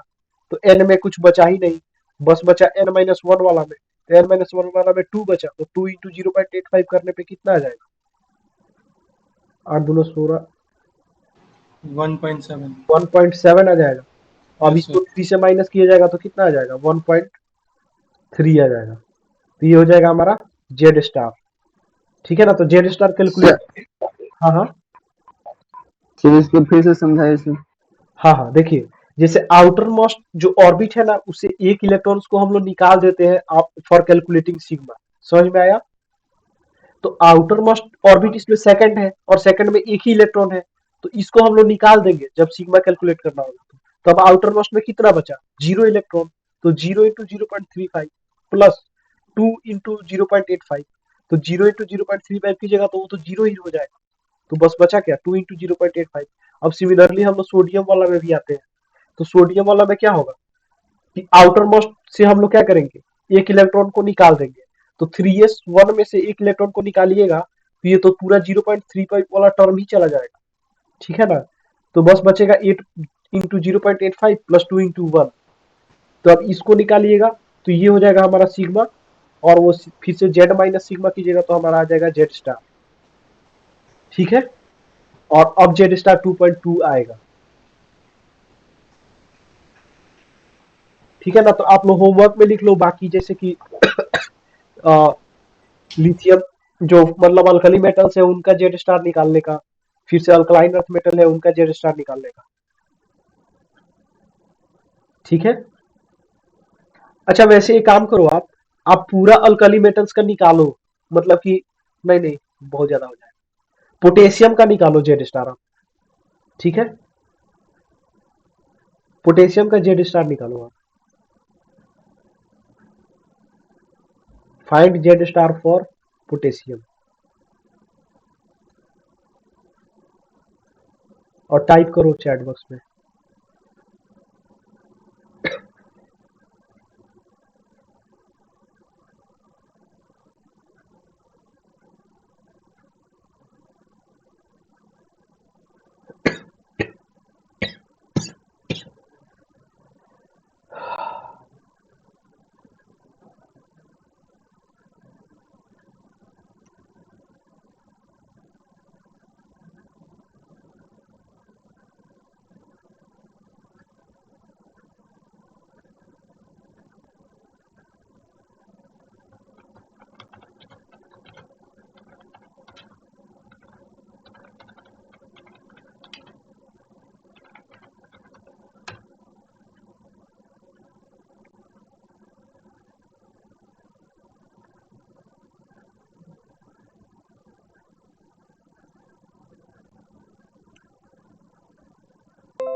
आप लोग सॉल्व कर रहे हो?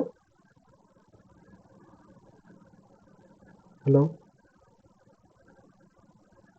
Yes sir. Okay okay.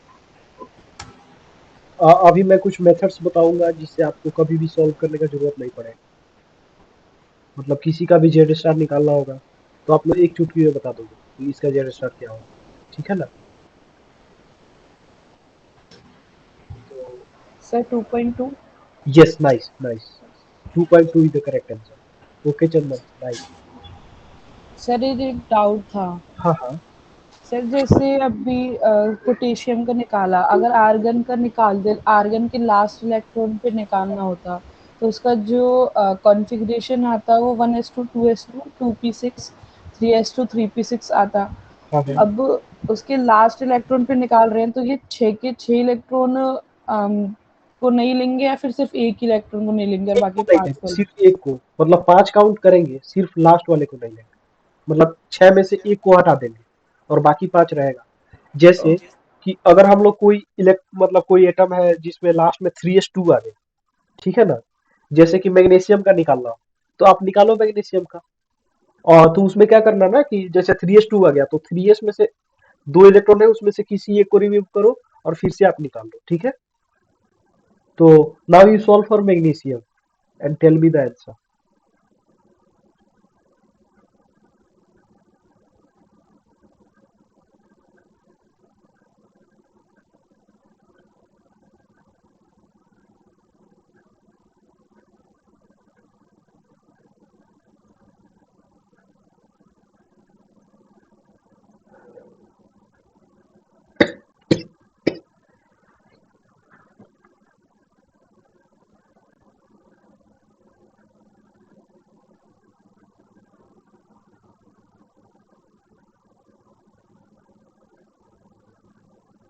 Ritesh, आपका पहले वाले का आंसर आया था? सर 2.10 आता है। 2 पॉइंट 2.85। 110। हाँ हाँ, 2.85 सही है मैग्नीशियम वाले का। और रितेश, आपका फर्स्ट क्वेश्चन का आंसर 2.2 आया था या नहीं? 2.10 आ अच्छा, रहा है सर। 2.10 आया था। वंशी का आपका कितना आया था?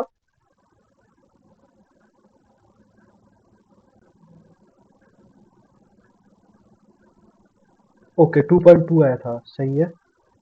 Okay then let me solve and आप देखो तब।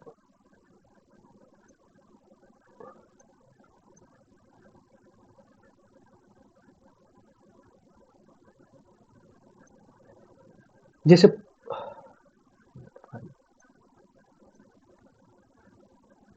तो पोटेशियम का इलेक्ट्रॉनिक कॉन्फ़िगरेशन बताइए रितेश। हेलो रितेश। सर हाँ। 1s2 अच्छा, 2s2 2 ठीक है, 2p6 6 ठीक है, 3s2 3s2 ठीक है, 3p6 3 6 ठीक है, 4s1। 4s। तो इसमें आउटर मोस्ट में मतलब कौन से ऑर्बिटल में फील हो रहा है? एस में। तो हम लोग कौन से रो का इस्तेमाल करेंगे? फर्स्ट रो का, ठीक है ना? अब इसमें क्या यस करेंगे सर। कि आउटर मोस्ट इलेक्ट्रॉन को हम लोग रिमूव कर देंगे।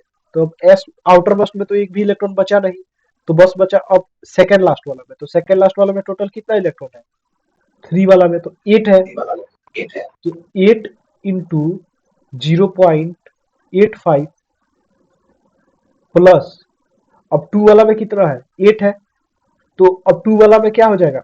1 इंटू 8, यहाँ टेबल देखिए, n वाला में 0.35 लेना है, n माइनस 1 में 0.85 और उसके नीचे सबको 1 लेना है, ठीक है? तो यहाँ पे क्या हो जाएगा? 1 इंटू 8 प्लस 1 इंटू 2। तो इसको जोड़िए, कितना आ रहा है? 8 दो 10 और 10 और 8 इंटू 0.85 कितना हो गया? 8 5 40, 8 6 64 4 68, 6.8 हो गया। 8 10 16.8 हो गया। तो इसका जो सिग्मा हुआ वो 16.8 हो गया सिग्मा। और इसका जो एटॉमिक नंबर है, जो जेड है, वो कितना है? 19 है। तो 19 में से 16.8 को माइनस कीजिएगा तो कितना आएगा? 2.2 आएगा। आपका 2.1 क्यों आ रहा था? आपका सिग्मा कितना आ रहा था पहले ये बताइए। सर सिग्मा गलत था सर, ओके 17.10 था। हाँ, तो ऐसे मतलब कि गलती नहीं करना है रितेश, नहीं तो दिक्कत हो जाता है बहुत ज्यादा। ठीक है ना? वैसे तो सर हम उसको लिखने हाँ हाँ उसको लिखने दीजिए सर। ठीक है। और वैसे एक बात बताता हूँ कि कभी भी ये सब करने का जरूरत नहीं पड़ता है। अब बस आप देखोगे, मैं बोलूंगा एलिमेंट तो आप बताओगे उसका जेड स्टार एकदम 1 सेकंड, ज्यादा से ज्यादा 2-3 सेकंड में। तो इसीलिए थोड़ा इनऑर्गेनिक बहुत अच्छा लगता है मेरे को। मतलब फॉर्मूला तो है लेकिन इसका इस्तेमाल बहुत कम होता है।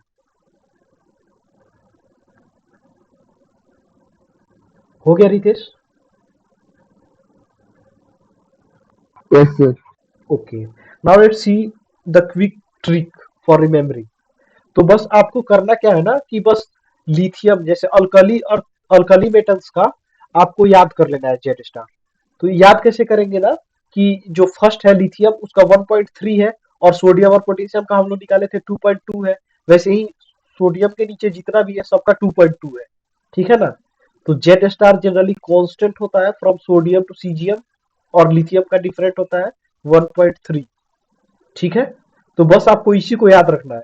तो आप एक काम करो, कॉपी में ऐसा लिख लो कि lithium sodium potassium rubidium caesium ऐसे एक कॉलम बना लो और फिर से लिथियम के सामने 1.3, सोडियम का 2.2 2.2 2.2 सबका लिख लो और फिर से ऐसे मतलब बॉक्स बना के लिख देना कि Z star is constant from sodium to caesium. ठीक है? बस आपको यही याद रखना है। Yes sir. हाँ, तो जल्दी जल्दी लिख लो आप और लिख के बोलो कि हो गया। Yes, sir. नाइस। तो अब हम लोग एक फॉर्मूला लिखेंगे, मतलब एक नोट लिखेंगे। बोलू? Yes, sir. Yes, sir. हाँ, in a period in a period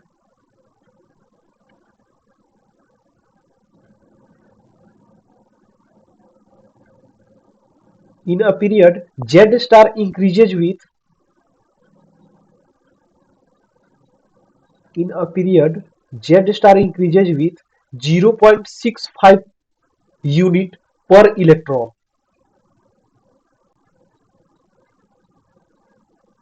ठीक है? तो in a period sir repeat कीजिए। हाँ हाँ लिख बोल रहा हूँ कि in a period Z star increases with 0.65 unit per electron. ठीक है? Yes, sir. हाँ, अब देखिए हम लोग कैसे निकालते हैं मैग्नीशियम का। तो मैग्नीशियम का आपने निकाला था ना 2.85 आया था आर्ची। अब हम लोग कैसे निकालेंगे मैग्नीशियम का? तो ये Yes, sir. सर्च करेंगे ना कि मैग्नीशियम के पीरियड में हम लोग मतलब कि मैग्नीशियम किस एलिमेंट के पीरियड में आता है अल्कली मेटल्स के। तो सोडियम के बाद आता है मैग्नीशियम। ठीक है ना? थर्ड पीरियड में। तो सोडियम से कितना इलेक्ट्रॉन बढ़ता है मैग्नीशियम में? तो एक। तो एक बढ़ेगा तो उसका जो जेड स्टार होगा वो कितना यूनिट से बढ़ेगा? 0.65 यूनिट से बढ़ेगा। तो इसीलिए इसका 2.2 है। तो मैग्नीशियम का कितना होना चाहिए? 2.2 प्लस 0.65। तो उसको जोड़िएगा तो कितना आ जाएगा? 2.85। समझ में आया? Yes, sir.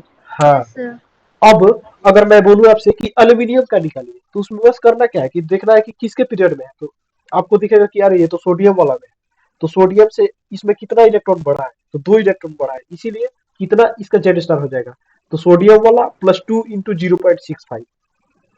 तो बताइए एल्यूमिनियम का कितना होगा? 3.5. Yes, nice. अब कितना देरी लग रहा है? एकदम कम समय लग रहा है ना?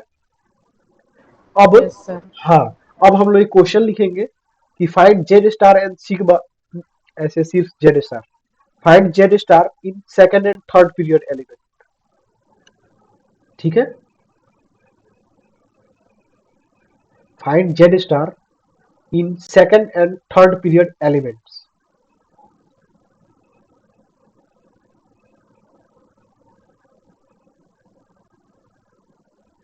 लिख लिए? Yes, sir. हाँ, और ये जो फॉर्मूला है ये ज्यादा इंपॉर्टेंट इसलिए है ना कि कभी कभी आपसे जेड स्टार नहीं पूछ के और आपसे सिग्मा पूछ देता है। तो सिग्मा निकालने का तो वही तरीका है कि आप क्या करो, एटॉमिक मतलब कि वो स्लैटर्स रूल लगाओ, या फिर एक और तरीका है कि आपको जेड स्टार पता चल ही गया और जेड पता है ही, तो सिग्मा निकल जाएगा क्या, जेड माइनस जेड स्टार से। जैसे ये वाला हम लोग इक्वेशन का यूज करेंगे तो जेड स्टार पता चल गया आसानी से, और जेड पता ही है, तो सिग्मा नहीं निकल जाएगा। बोलिए। Yes, sir. हाँ। Yes, sir. Okay. Now second period elements का नाम लिखिए, lithium, beryllium, boron, carbon, nitrogen, oxygen, fluorine, neon. इसको एक ही रो में लिख लीजिए, सेकंड पीरियड, और एरो देके lithium, beryllium, boron, carbon, nitrogen, oxygen, fluorine, neon. और इसमें बस याद रखना है हमको लिथियम का, बेरिलियम में उसमें 0.65 ऐड कर दीजिए, फिर से बोरोन में उसमें 0.652 ही ऐड कर दीजिए। तो ऐसे आप लोग को बस एक ही का निकालना है कि फ्लोरीन का बताइए कितना होगा, Z star. What is the Z star for fluorine? You may type in the chat box.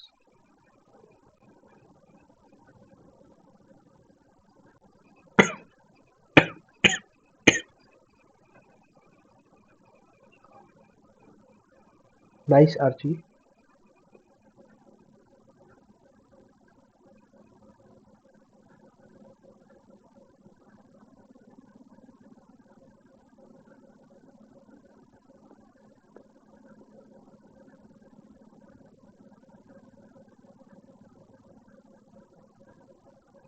You please see your answer, Archie.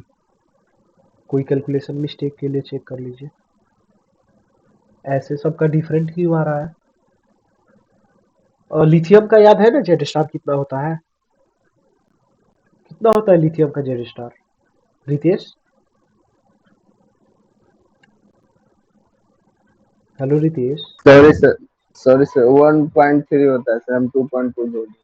हाँ, तो आप अब 1.3 से निकालिए। और चंदन भाई क्यों ऐसा हो रहा है यार? सबका डिफरेंट डिफरेंट आ रहा है और सबका गलत भी आ रहा है। Why this? नाइस। अब आरची आपका सही आया है। तो देखो बाबू, आप लोग को एग्जाम में दूसरा मौका कभी नहीं मिलता है, क्योंकि टाइम इतना कम रहता है ना कि आप लोग एक बार किसी सवाल को कर लो तो दोबारा उस पे आने का आपको मौका नहीं मिलेगा। और वैसे भी ये सब जो आसान आसान हलवा सवाल होता है ना, इस पे आदमी गलती से भी दोबारा नहीं आता। आपको लगेगा कि सब बना के आ गए और फिर से हो जाएगा कि गलत। इसीलिए एक बार बनाना है, थोड़ा टाइम लेना है, लेकिन सही बनाना है। ठीक है चंदन? Yes sir. हाँ बाबू। अ- और ओके, समवन हैज लेफ्ट। चलिए तो हम लोग अब आगे बढ़ते हैं। चलिए अब एक और देना पड़ेगा मेरे को, नियन का निकालिए।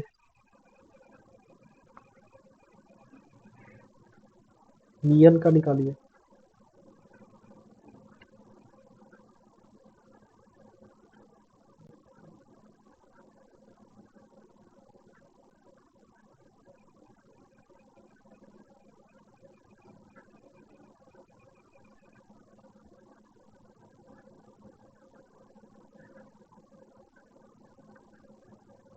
Nice nice.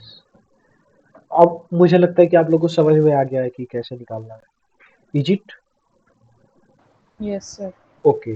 Now let me tell you one thing. Let me first share my screen and then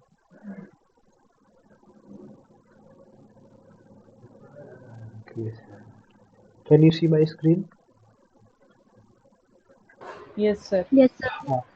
तो इसमें क्या होता है ना कि एक नोट लिखो आप कि due to low Z star electron from the outer most orbit is removed.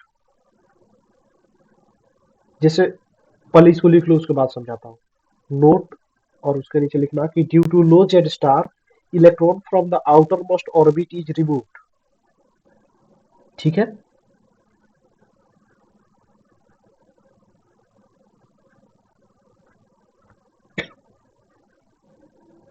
Done? Yes, sir. Okay. तो इसका मतलब क्या हुआ ना कि जिस मतलब लो जेड स्टार का मतलब क्या हुआ कि इफेक्टिव न्यूक्लियर चार्ज सबसे लेस है। इसका मतलब क्या हुआ कि स्क्रीनिंग वहां पे सबसे ज्यादा है। तो जितना ज्यादा स्क्रीनिंग होगा उतना फोर्स ऑफ अट्रैक्शन क्या होगा, कम होते जाएगा। और फोर्स ऑफ अट्रैक्शन जितना कम हो जाएगा उतना आसानी से वो इलेक्ट्रॉन बाहर जा सकता है। समझ में आया कि नहीं? जिससे फोर्स ऑफ अट्रैक्शन कम होगा तो इसका मतलब क्या हुआ कि न्यूक्लियस जो है उसको पकड़ नहीं पा रहा है, तो वो आसानी से बाहर जा सकता है। ठीक है ना? तो इसका मतलब Yes, यही sir. हुआ हाँ कि जिसका लो जेड स्टार होगा तो क्योंकि आउटर मोस्ट ऑर्बिट का जो इलेक्ट्रॉन होता है उसका जेड स्टार सबसे कम होता है, इसीलिए उसी से मतलब इलेक्ट्रॉन रिमूव होता है आउटर मोस्ट ऑर्बिट से। तो ये जो चीज है ना ये जेड स्टार से ही पता चलता है। चलिए एक और कॉन्सेप्ट है जेड स्टार एट पेरिफेरी का। तो पेरिफेरी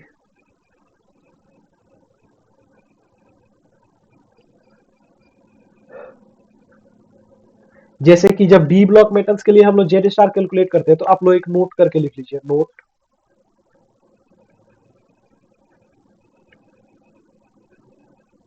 नोट करके लिखिए।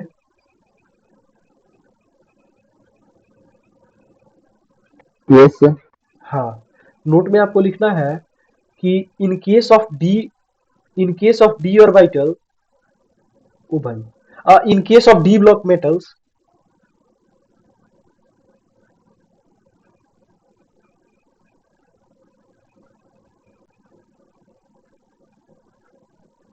D yes sir. हाँ D orbital is considered as separate cell. d orbital is considered as separate cell.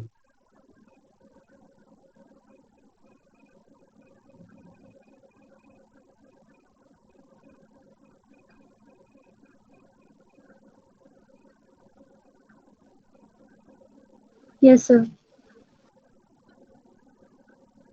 Okay और उसमें ब्रैकेट देके लिखना है कि एज्यूम वैलेंस सेल, मतलब उसको हम लोग को वैलेंस सेल एज्यूम कर लेना है। ठीक है? Yes, sir. ओके तो अभी आप लोग करना क्या है ना कि कॉपर का कॉन्फ़िगरेशन लिखना है। तो कॉपर का जो कॉन्फ़िगरेशन होता है ना एसपीडीएफ में वो एक एक्सेप्शन है, क्योंकि जो फुल्ली फील्ड कॉन्फ़िगरेशन होता है वो ज्यादा स्टेबल होता है, इसीलिए जो आउटर मोस्ट में 4s2 होता है ना उसमें से एक इलेक्ट्रॉन आके डी में भर जाता है, इसलिए 3d10 4s1 हो जाता है। तो आप एक काम करो इसका कॉन्फ़िगरेशन लिखो जो आप जानते हो और फिर से मैं उसमें थोड़ा करेक्शन कराऊंगा और वही फाइनल होगा। तो इसमें आप लोग लिखो और फिर से बताना मेरे को।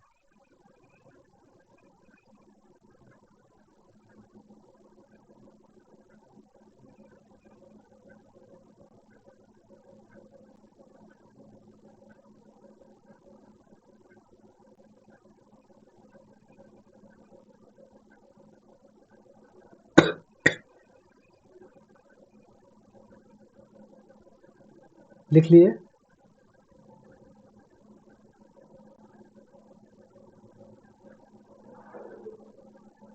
Yes, sir. Okay, nice. Then please tell me what is the configuration.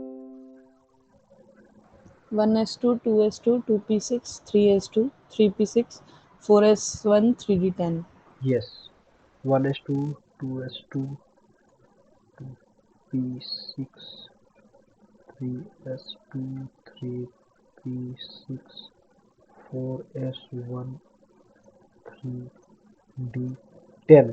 जबकि जनरली होना क्या चाहिए था ना कि यहाँ पे 4s2 3d9 होना चाहिए था। ठीक है ना? लेकिन ये एक इलेक्ट्रॉन अगर इसमें आ जाता है ना तो ये फुल्ली फिल हो जाता है और ये ज्यादा स्टेबल होता है, इसीलिए जो कॉपर का इलेक्ट्रॉनिक कॉन्फ़िगरेशन होता है वो यही होता है। ठीक है? तो ये हमेशा याद रखना है कि ये एक एक्सेप्शन है। ठीक है ना? इसमें क्या होता है कि एस से एक इलेक्ट्रॉन भाग जाता है डी में। तो देखिए अगर मैं बोलूं कि जो डी वाला जो थ्री मतलब डी वाला जो इलेक्ट्रॉन है उसका आपको निकालना है कि डी वाले इलेक्ट्रॉन का सिग्मा कितना है। ठीक है ना? जैसे हम लोग सिग्मा स्क्रीनिंग इफेक्ट किसी भी इलेक्ट्रॉन पे निकाल सकते हैं। तो अब मैं आपसे बोलूं कि डी वाला पे निकालिए, तो डी वाला जैसे जिस इलेक्ट्रॉन का हमको निकालना है उसके बाहर जो ऑर्बिट है उससे हमको कोई मतलब नहीं है। तो अगर मैं बोलूं कि डी वाला पे निकालना है तो मतलब 4s जो होगा वो गायब हो जाएगा, मतलब 4s से हमको कोई मतलब नहीं। लेकिन जनरली हम लोग क्या करते थे कि जो जैसे ये वाला है तो इस तीनों को हम लोग एक ही ऑर्बिट मानते थे, 3s 3p 3d को, ठीक है ना। लेकिन जब हमको d ऑर्बिटल में स्क्रीनिंग इफेक्ट निकालना है ना, तो ये जो d है 3d है, इसको हम लोग सेपरेट ऑर्बिटल मानेंगे और इसको हम लोग वैलेंस सेल भी बोलेंगे, ठीक है ना। तो वही नोट में मैंने लिखवाया था कि डी ब्लॉक जो एलिमेंट्स है उनमें जो 3D है, अगर इस पे हमको स्क्रीनिंग कांस्टेंट निकालना है तो 3D को हम लोग वैलेंस सेल मानेंगे।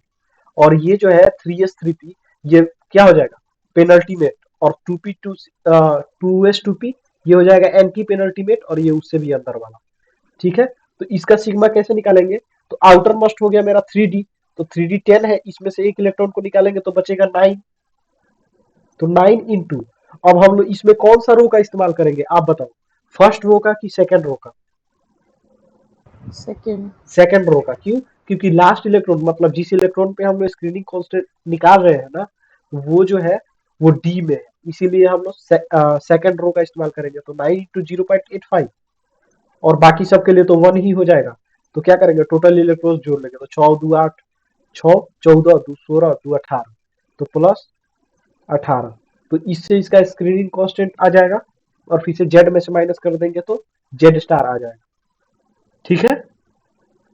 तो ऐसे हम लोग किसी भी इलेक्ट्रॉन पे सिग्मा निकाल सकते हैं। तो सर रिमूव किसको किए सर? रिमूव हम लोग को आउटर मोस्ट वाला ऑर्बिट से करना था, और डी ब्लॉक के केस में अगर हम लोग डी ऑर्बिटल से इलेक्ट्रॉन्स का मतलब स्क्रीनिंग कांस्टेंट निकालेंगे तो डी वाला से ही रिमूव करेंगे, मतलब इसी को आउटर मोस्ट मान लेंगे, ठीक है ना। जैसे अगर जैसे कोई मान लीजिए कि ये कौन सा एलिमेंट हो गया, ये हो गया मेरा 6 2 8 2 10 नियन हो गया ना। तो अगर नियन रहता तो मैं बोलता कि आपको निकालना है तो उसमें से क्या करते आप कि 2s या 2p किसी में से एक इलेक्ट्रॉन को निकाल देते, ठीक है। तो यहाँ बच जाता 5। अब आउटर मोस्ट इलेक्ट्रॉन में नंबर ऑफ इलेक्ट्रॉन्स कितने बच गए, तो 7, तो आप इसमें लगाते 7 इंटू 0.35। तो सिमिलरली डी ब्लॉक में भी ऐसा ही करने का आप सोचिएगा तो गलत हो जाएगा, ठीक है। इसमें हम लोग क्या करते हैं कि अगर डी पे निकालना है तो डी को हम लोग वैलेंस सेल मान लेते हैं, और जो 3s 3p है ये क्या हो जाएगा, पेनल्टीमेट सेल हो जाएगा। ये थोड़ा सा हायर लेवल है, एडवांस लेवल है, तो टेंशन नहीं लेना है। अच्छा ये समझ में आया कि नहीं आया? Yes sir. सर 4s को रिमूव किए सर। हाँ हाँ, मैंने 4s को क्यों हटाया, तो मैंने 4s को इसीलिए हटाया ना क्योंकि मेरे को स्क्रीनिंग 3D पे निकालना था, 3D के एक इलेक्ट्रॉन पे निकालना था, और क्योंकि स्क्रीनिंग इफेक्ट होता ही है इनर इलेक्ट्रॉन्स के कारण से, आउटर इलेक्ट्रॉन्स का कोई भी कंट्रीब्यूशन नहीं होता है स्क्रीनिंग में, इसीलिए हम लोग सिर्फ उसके अंदर वाले इलेक्ट्रॉन्स का ही कंसीडर करेंगे। 4s जो है उसके बाहर वाला है, उससे हमको कोई मतलब नहीं है, तो डायरेक्ट हम लोग 4s को निकाल देंगे। लेकिन अगर सिग्मा हम लोग 4s पे निकालते ना तो क्या होता कि 4s में एक ही इलेक्ट्रॉन है तो ये चला जाता बाहर, तो बच जाता क्या, 3s 3p 3d, फिर से 2s 2p, फिर से 1s 2। तो इसमें क्या होता ना कि लास्ट में क्या है, s है, तो लास्ट में s में इलेक्ट्रॉन भरा था, तो हम लोग फर्स्ट रो का इस्तेमाल करते, तो 0 इंटू 0.35 प्लस 18 इंटू 0.85। यहाँ देखिए इस केस में हम लोग d को अलग ऑर्बिटल नहीं मान रहे हैं, समझ में आया ना। जब हम लोग d वाले इलेक्ट्रॉन पे निकालेंगे तभी हम लोग d पे अलग ऑर्बिटल मानेंगे। तो एक पॉइंट करके लिखिए, एक नोट लिखिए, वो ज्यादा सही रहेगा। लिखिए note, Yes, sir. while calculating sigma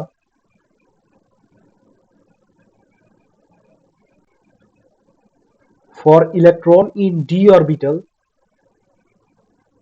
while calculating sigma for electron in d orbital,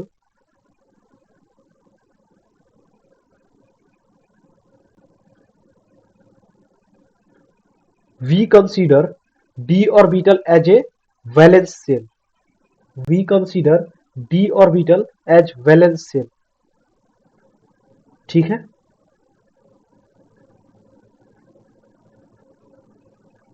Yes, sir. हाँ, तो बस ये लिखना है, और दूसरा एक और पॉइंट लिखिए कि while calculating sigma for any electron while calculating sigma for any electron,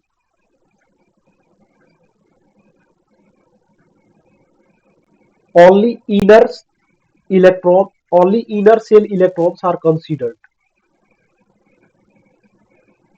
While calculating sigma for any electron, only inner shell electrons are considered. ये कोई बहुत बड़ा मतलब टॉपिक नहीं है कि इस पे मतलब पूरा एकदम रिसर्च करने का जरूरत है, लेकिन जिसको जे एडवांस क्वालिफाई करना है उसको ये पढ़ना पड़ेगा, और ओलंपियाड के लिए भी आप इसको पढ़ सकते हैं, ठीक है ना। मेंस में कभी ऐसा नहीं पूछा है कि 3D पे सिग्मा निकालिए या फिर 4s पे निकालिए, ठीक है। तो अब आप लोग को समझ में आया कि फर्स्ट रो का इस्तेमाल कब करेंगे, सेकंड रो का इस्तेमाल कब करेंगे। फिर से डी में निकालना होगा तो डी को ही आउटर मोस्ट मान लेंगे। फिर से 3s 3p जो होगा वो पेनल्टीमेट का काम करेगा। और जब भी हमको 4s पे निकालना है तो कोई दिक्कत नहीं है, हम लोग जनरल जो फॉलो करते आ रहे हैं वही फॉलो करेंगे, फर्स्ट रो लगाएंगे और फिर से जो एस सर डी को, हाँ हाँ डी में अल्टीमेट वाला जो मल्टीपल होगा उसको करेंगे। क्या क्या सर अगर जो जो सेकेंड रो का जो डी है उसमें जो अल्टीमेट में जो वैल्यू दिया उसको मल्टीप्लाई करेंगे। हाँ हाँ हाँ ठीक ओके है। सर। हाँ ये ज्यादा इम्पोर्टेंट नहीं था, अब आ रहा है ज्यादा इम्पोर्टेंट वाला सब चीज, तो उस पर ध्यान रखना है। लिखिए application of Z star, application of Z star.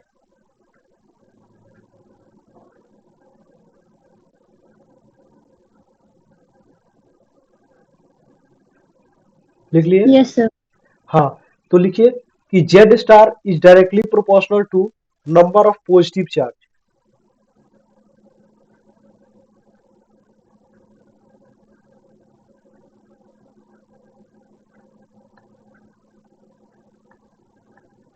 Z star directly proportional to number of positive charge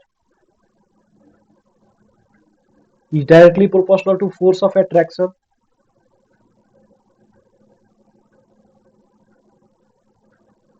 ऐसे जो ये सेकंड लाइन मैंने लिखा हुआ है ना ब्लैक कलर में, उसी को लिखवा रहा हूँ। तो Z star directly proportional to number of positive charge, directly proportional to force of attraction, inversely proportional to radius, directly proportional to ionization energy। ठीक है? नहीं सर फिर से बताइए। हाँ हाँ बताता हूँ। Z star directly proportional to number of positive charge, ठीक है। Yes sir. Directly proportional to force of attraction, yes sir. inversely proportional to radius,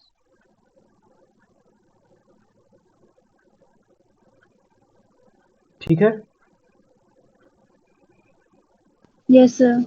Directly yes sir. to ionization energy।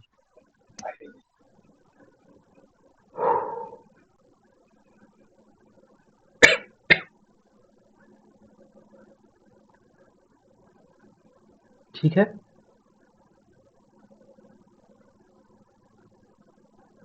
Yes sir. हाँ एक आप काम करो ना, Al2+ का आप लोग जेड स्टार निकालो, एल्यूमिनियम 2+ का जेड स्टार निकालना है, इसको कैलकुलेट करना है आपको।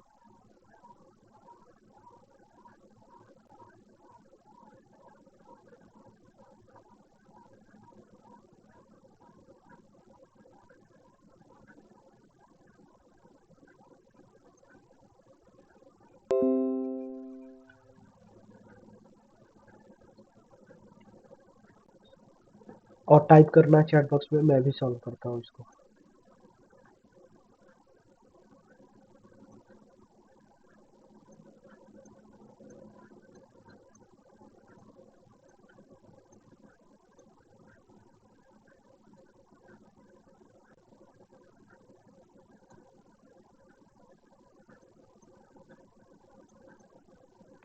सर 3.5। ओके एल्यूमिनियम 2+ का, हेलो यस सर। अरे भाई एल्यूमिनियम 2+ मतलब आप समझते हो कि 2 इलेक्ट्रॉन्स निकल गए एल्यूमिनियम से। ठीक है, तो आप 2 इलेक्ट्रॉन्स को निकालो एल्यूमिनियम से पहले। तो इलेक्ट्रॉन्स निकलेंगे किससे? तो आउटर मोस्ट ऑर्बिट से। तो पहले एल्यूमिनियम का आप कॉन्फ़िगरेशन लिखो, उसके बाद से लास्ट का 2 इलेक्ट्रॉन्स को निकाल दो। अब उसके बाद से जो बच रहा है उसमें आपको जेड स्टार कैलकुलेट करना है। ठीक है, समझ में आया? Yes sir. हाँ, अब आप निकालो।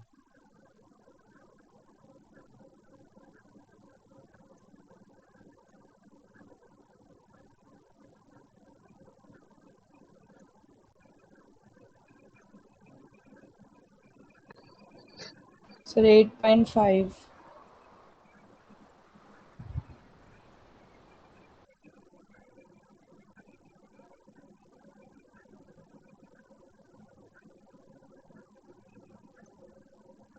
ये क्या आया? Z star.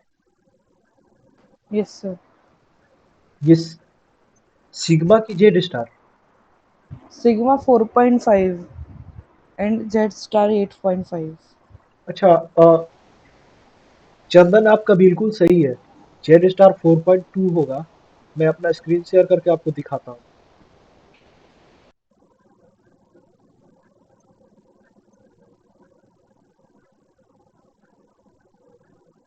देखिए,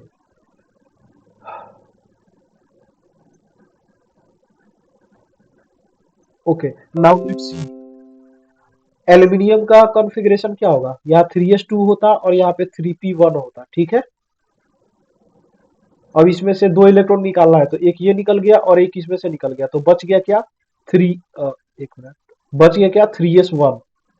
जो आउटर मोस्ट का कॉन्फ़िगरेशन क्या बचा? 3s1 बचा। ठीक है ना, 3s1। तो अब इसमें से क्या करेंगे कि आउटर मोस्ट में से एक इलेक्ट्रॉन निकालेंगे, तो 3s1 में से सब चला गया, तो 0.35 वाला का तो बात ही खत्म हो गया। अब बचा मेरे पास उसका मतलब और पेनल्टीमेट। तो पेनल्टीमेट में 8 इलेक्ट्रॉन है। अब 8 × 0.85 और प्लस 2 × 1, तो ये कितना आ जाएगा? ये आ जाएगा 6.8 प्लस 2। तो इसको ये कीजिएगा तो ये आ जाएगा 8.8। और एल्यूमिनियम का एटॉमिक नंबर कितना है? 13। तो 13 में से जब 8.8 को माइनस कीजिएगा तो आपका आएगा 4.2। अब आप बताओ कि गलती कहाँ हुआ था? मैंने सोचा कि 3s1 तो चला गया, तो जो 2 वाला है उसको अल्टीमेट ले लिया था। अच्छा, नहीं नहीं, ऐसा नहीं करना है। मतलब हम लोग क्या करेंगे कि आउटर मोस्ट में से एक को रिमूव कर देंगे। उसके बाद से अगर उसमें इलेक्ट्रॉन्स बचा तो उसमें 0.35 से गुणा करेंगे। अगर नहीं बचा तो कोई बात नहीं है, 0 × 0.35 कर देंगे। अब समझ में आया? Yes sir. सर रिमूव वाला पार्ट फिर से है सर। भाई मेरे, जब भी हमको इलेक्ट्रॉन्स पे शील्डिंग इफेक्ट निकालना है या स्क्रीनिंग इफेक्ट निकालना है, तो हम लोग आउटर मोस्ट जो भी ऑर्बिटल है उसमें से एक इलेक्ट्रॉन को रिमूव कर देते हैं। ठीक है, उसके बाद से जो यस बचता सर। है उसमें हम लोग स्लेटर्स रूल लगाते हैं। तो इसमें से एक इलेक्ट्रॉन को रिमूव करने के बाद से 3s में कितना इलेक्ट्रॉन बच जाएगा आप बताओ? 0। क्यों? क्योंकि एक ही था, उसको रिमूव कर दिया आपने, तो बच गया 0। तो यहाँ पे क्या करोगे आप? 0 × 0.35 प्लस ये हो गया पेनल्टीमेट। तो पेनल्टीमेट में 8 है, तो 8 × 0.85 प्लस उसके बाद से एंटी पेनल्टीमेट, तो वहां पे 1 हो जाता है, तो 2 × 1। तो इसको कीजिएगा तो 6.80 plus 2 8.8, 13 minus 8.8 is equal to 4.2। समझ में आया? Yes sir. हाँ, तो इससे क्या पता चला कि एल्यूमिनियम का आप निकालिएगा तो आएगा 3.5, लेकिन एल्यूमिनियम 2+ का आएगा 4.2। वैसे ही एल्यूमिनियम 3+ का निकालिएगा तो वो आएगा 8.85। तो इस तरीके से क्या हो रहा है ना कि जैसे जैसे हम लोग प्लस चार्ज लाते जा रहे हैं तो वैसे वैसे जो इफेक्टिव न्यूक्लियर चार्ज है वो बढ़ता जा रहा है। मतलब जेड स्टार बढ़ता जा रहा है। इसीलिए जो जेड स्टार है वो डायरेक्टली प्रोपोर्शनल टू क्या है? Positive charge, number of positive charge. तो अब समझ में आया? तो आप इसको एक एज ए एग्जाम्पल लिख लो कि aluminium, aluminium plus, aluminium 2+, aluminium 3+। तो एल्यूमिनियम का होता है 3.5, इसका होगा 3.85, इसका होगा 4.2, इसका होगा 8.85।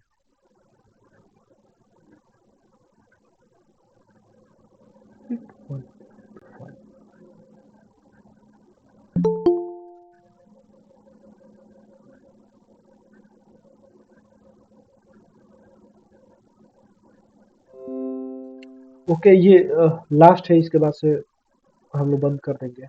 रेडियस वाला कल ही पढ़ेंगे, कल तो क्लास नहीं है, हम नेक्स्ट वीक पढ़ेंगे। ये बहुत इंपॉर्टेंट है, इससे सवाल भी आया है जेईई में। तो आप लोग घर पे जाके प्रैक्टिस करना सिग्मा निकालने का, मतलब बहुत सारे एलिमेंट्स के लिए, और देखना कैसे आ रहा है, क्या आ रहा है, ठीक है ना। तो ये आपने लिख लिया एग्जाम्पल।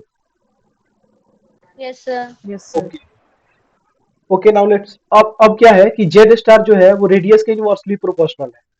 अब जैसे जैसे चार्ज बढ़ रहा है वैसे वैसे क्या हो रहा है कि जेड स्टार बढ़ रहा है, इसका मतलब क्या होगा कि रेडियस घटना चाहिए। तो इसीलिए रेडियस जो है वो इनवर्सली प्रोपोर्शनल टू चार्ज है। तो जैसे कोई भी एलिमेंट पे जैसे जैसे चार्ज हम लोग बढ़ाते जाएंगे ना, वैसे वैसे उसका रेडियस कमता जाएगा, ठीक है। तो number of Yes, positive sir. Charge जैसे जैसे बढ़ेगा तो वैसे वैसे रेडियस कमेगा। फिर से आयोनाइजेशन एनर्जी जेड स्टार के डायरेक्टली प्रोपोर्शनल है, और जेड स्टार पॉजिटिव चार्ज के प्रोपोर्शनल है डायरेक्टली। तो इसीलिए जो आयोनाइजेशन एनर्जी होगा वो पॉजिटिव चार्ज के साथ साथ बढ़ते जाएगा। जैसे एल्यूमिनियम 3+ का आयोनाइजेशन एनर्जी ज्यादा होगा एल्यूमिनियम 2+ से, उसका ज्यादा होगा एल्यूमिनियम प्लस से, उसका ज्यादा होगा एल्यूमिनियम से। समझ में आया?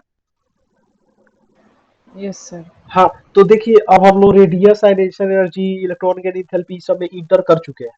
मतलब अब हम लोग को ऐसा मिलेगा कि ये रेडियस का ट्रेंड बताइए, फिर से आयनाइजेशन एनर्जी का ट्रेंड बताइए, ठीक है। Yes, sir. हाँ, तो ऐसे अब बताइए आप, मैं एक सवाल पूछता हूँ कि बेरिलियम में, बेरिलियम 2+ और बेरिलियम प्लस में सबसे अधिक रेडियस किसका होगा? Beryllium plus. नहीं, बेरिलियम का।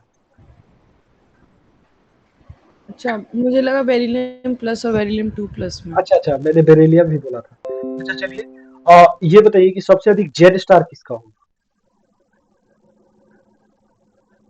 Z star, beryllium, beryllium plus और बेरिलियम 2+। बेरिलियम 2+। यस, क्योंकि Z star directly proportional to positive charge, ठीक है।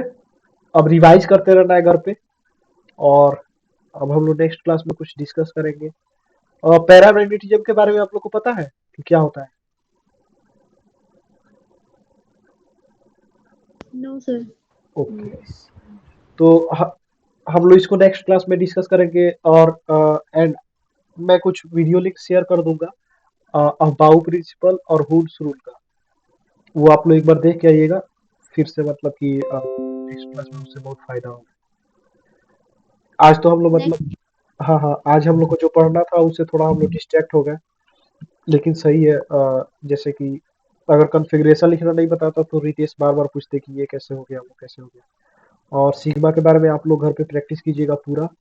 और मोस्ट प्रोबेबली हम लोग का एक टेस्ट भी होगा, और मैं चाहता हूँ कि आप लोग सभी लोग उसमें पार्टिसिपेट करें। तो आज थर्सडे है तो हम लोग संडे को एक टेस्ट कराएंगे, और आज तक मैंने जितना भी पढ़ाया है उसी से मैं टेस्ट लूंगा। और जो भी मतलब आप लोग बढ़िया स्कोर करो, और जो भी 90% प्लस स्कोर करेगा, तो 2 टेस्ट में लगातार 90% प्लस स्कोर करने पे उसको 1 महीना का रिचार्ज फ्री में करवाया जाएगा, मतलब इंटरनेट वाला, उसको जो भी सिम लिया हो, ठीक है ना। तो टेस्ट को थोड़ा सीरियसली लेना है, क्योंकि 2 टेस्ट होगा 2 सप्ताह कंसेक्यूटिवली, 2 सप्ताह में। और जो भी टेस्ट में अच्छा करेगा उसको फ्री में नेट दिया जाएगा। इससे आप लोग को भी मोटिवेशन बना रहेगा, ठीक है। चलिए बाय। कैसा लगा आज, मतलब अच्छा लगा बहुत।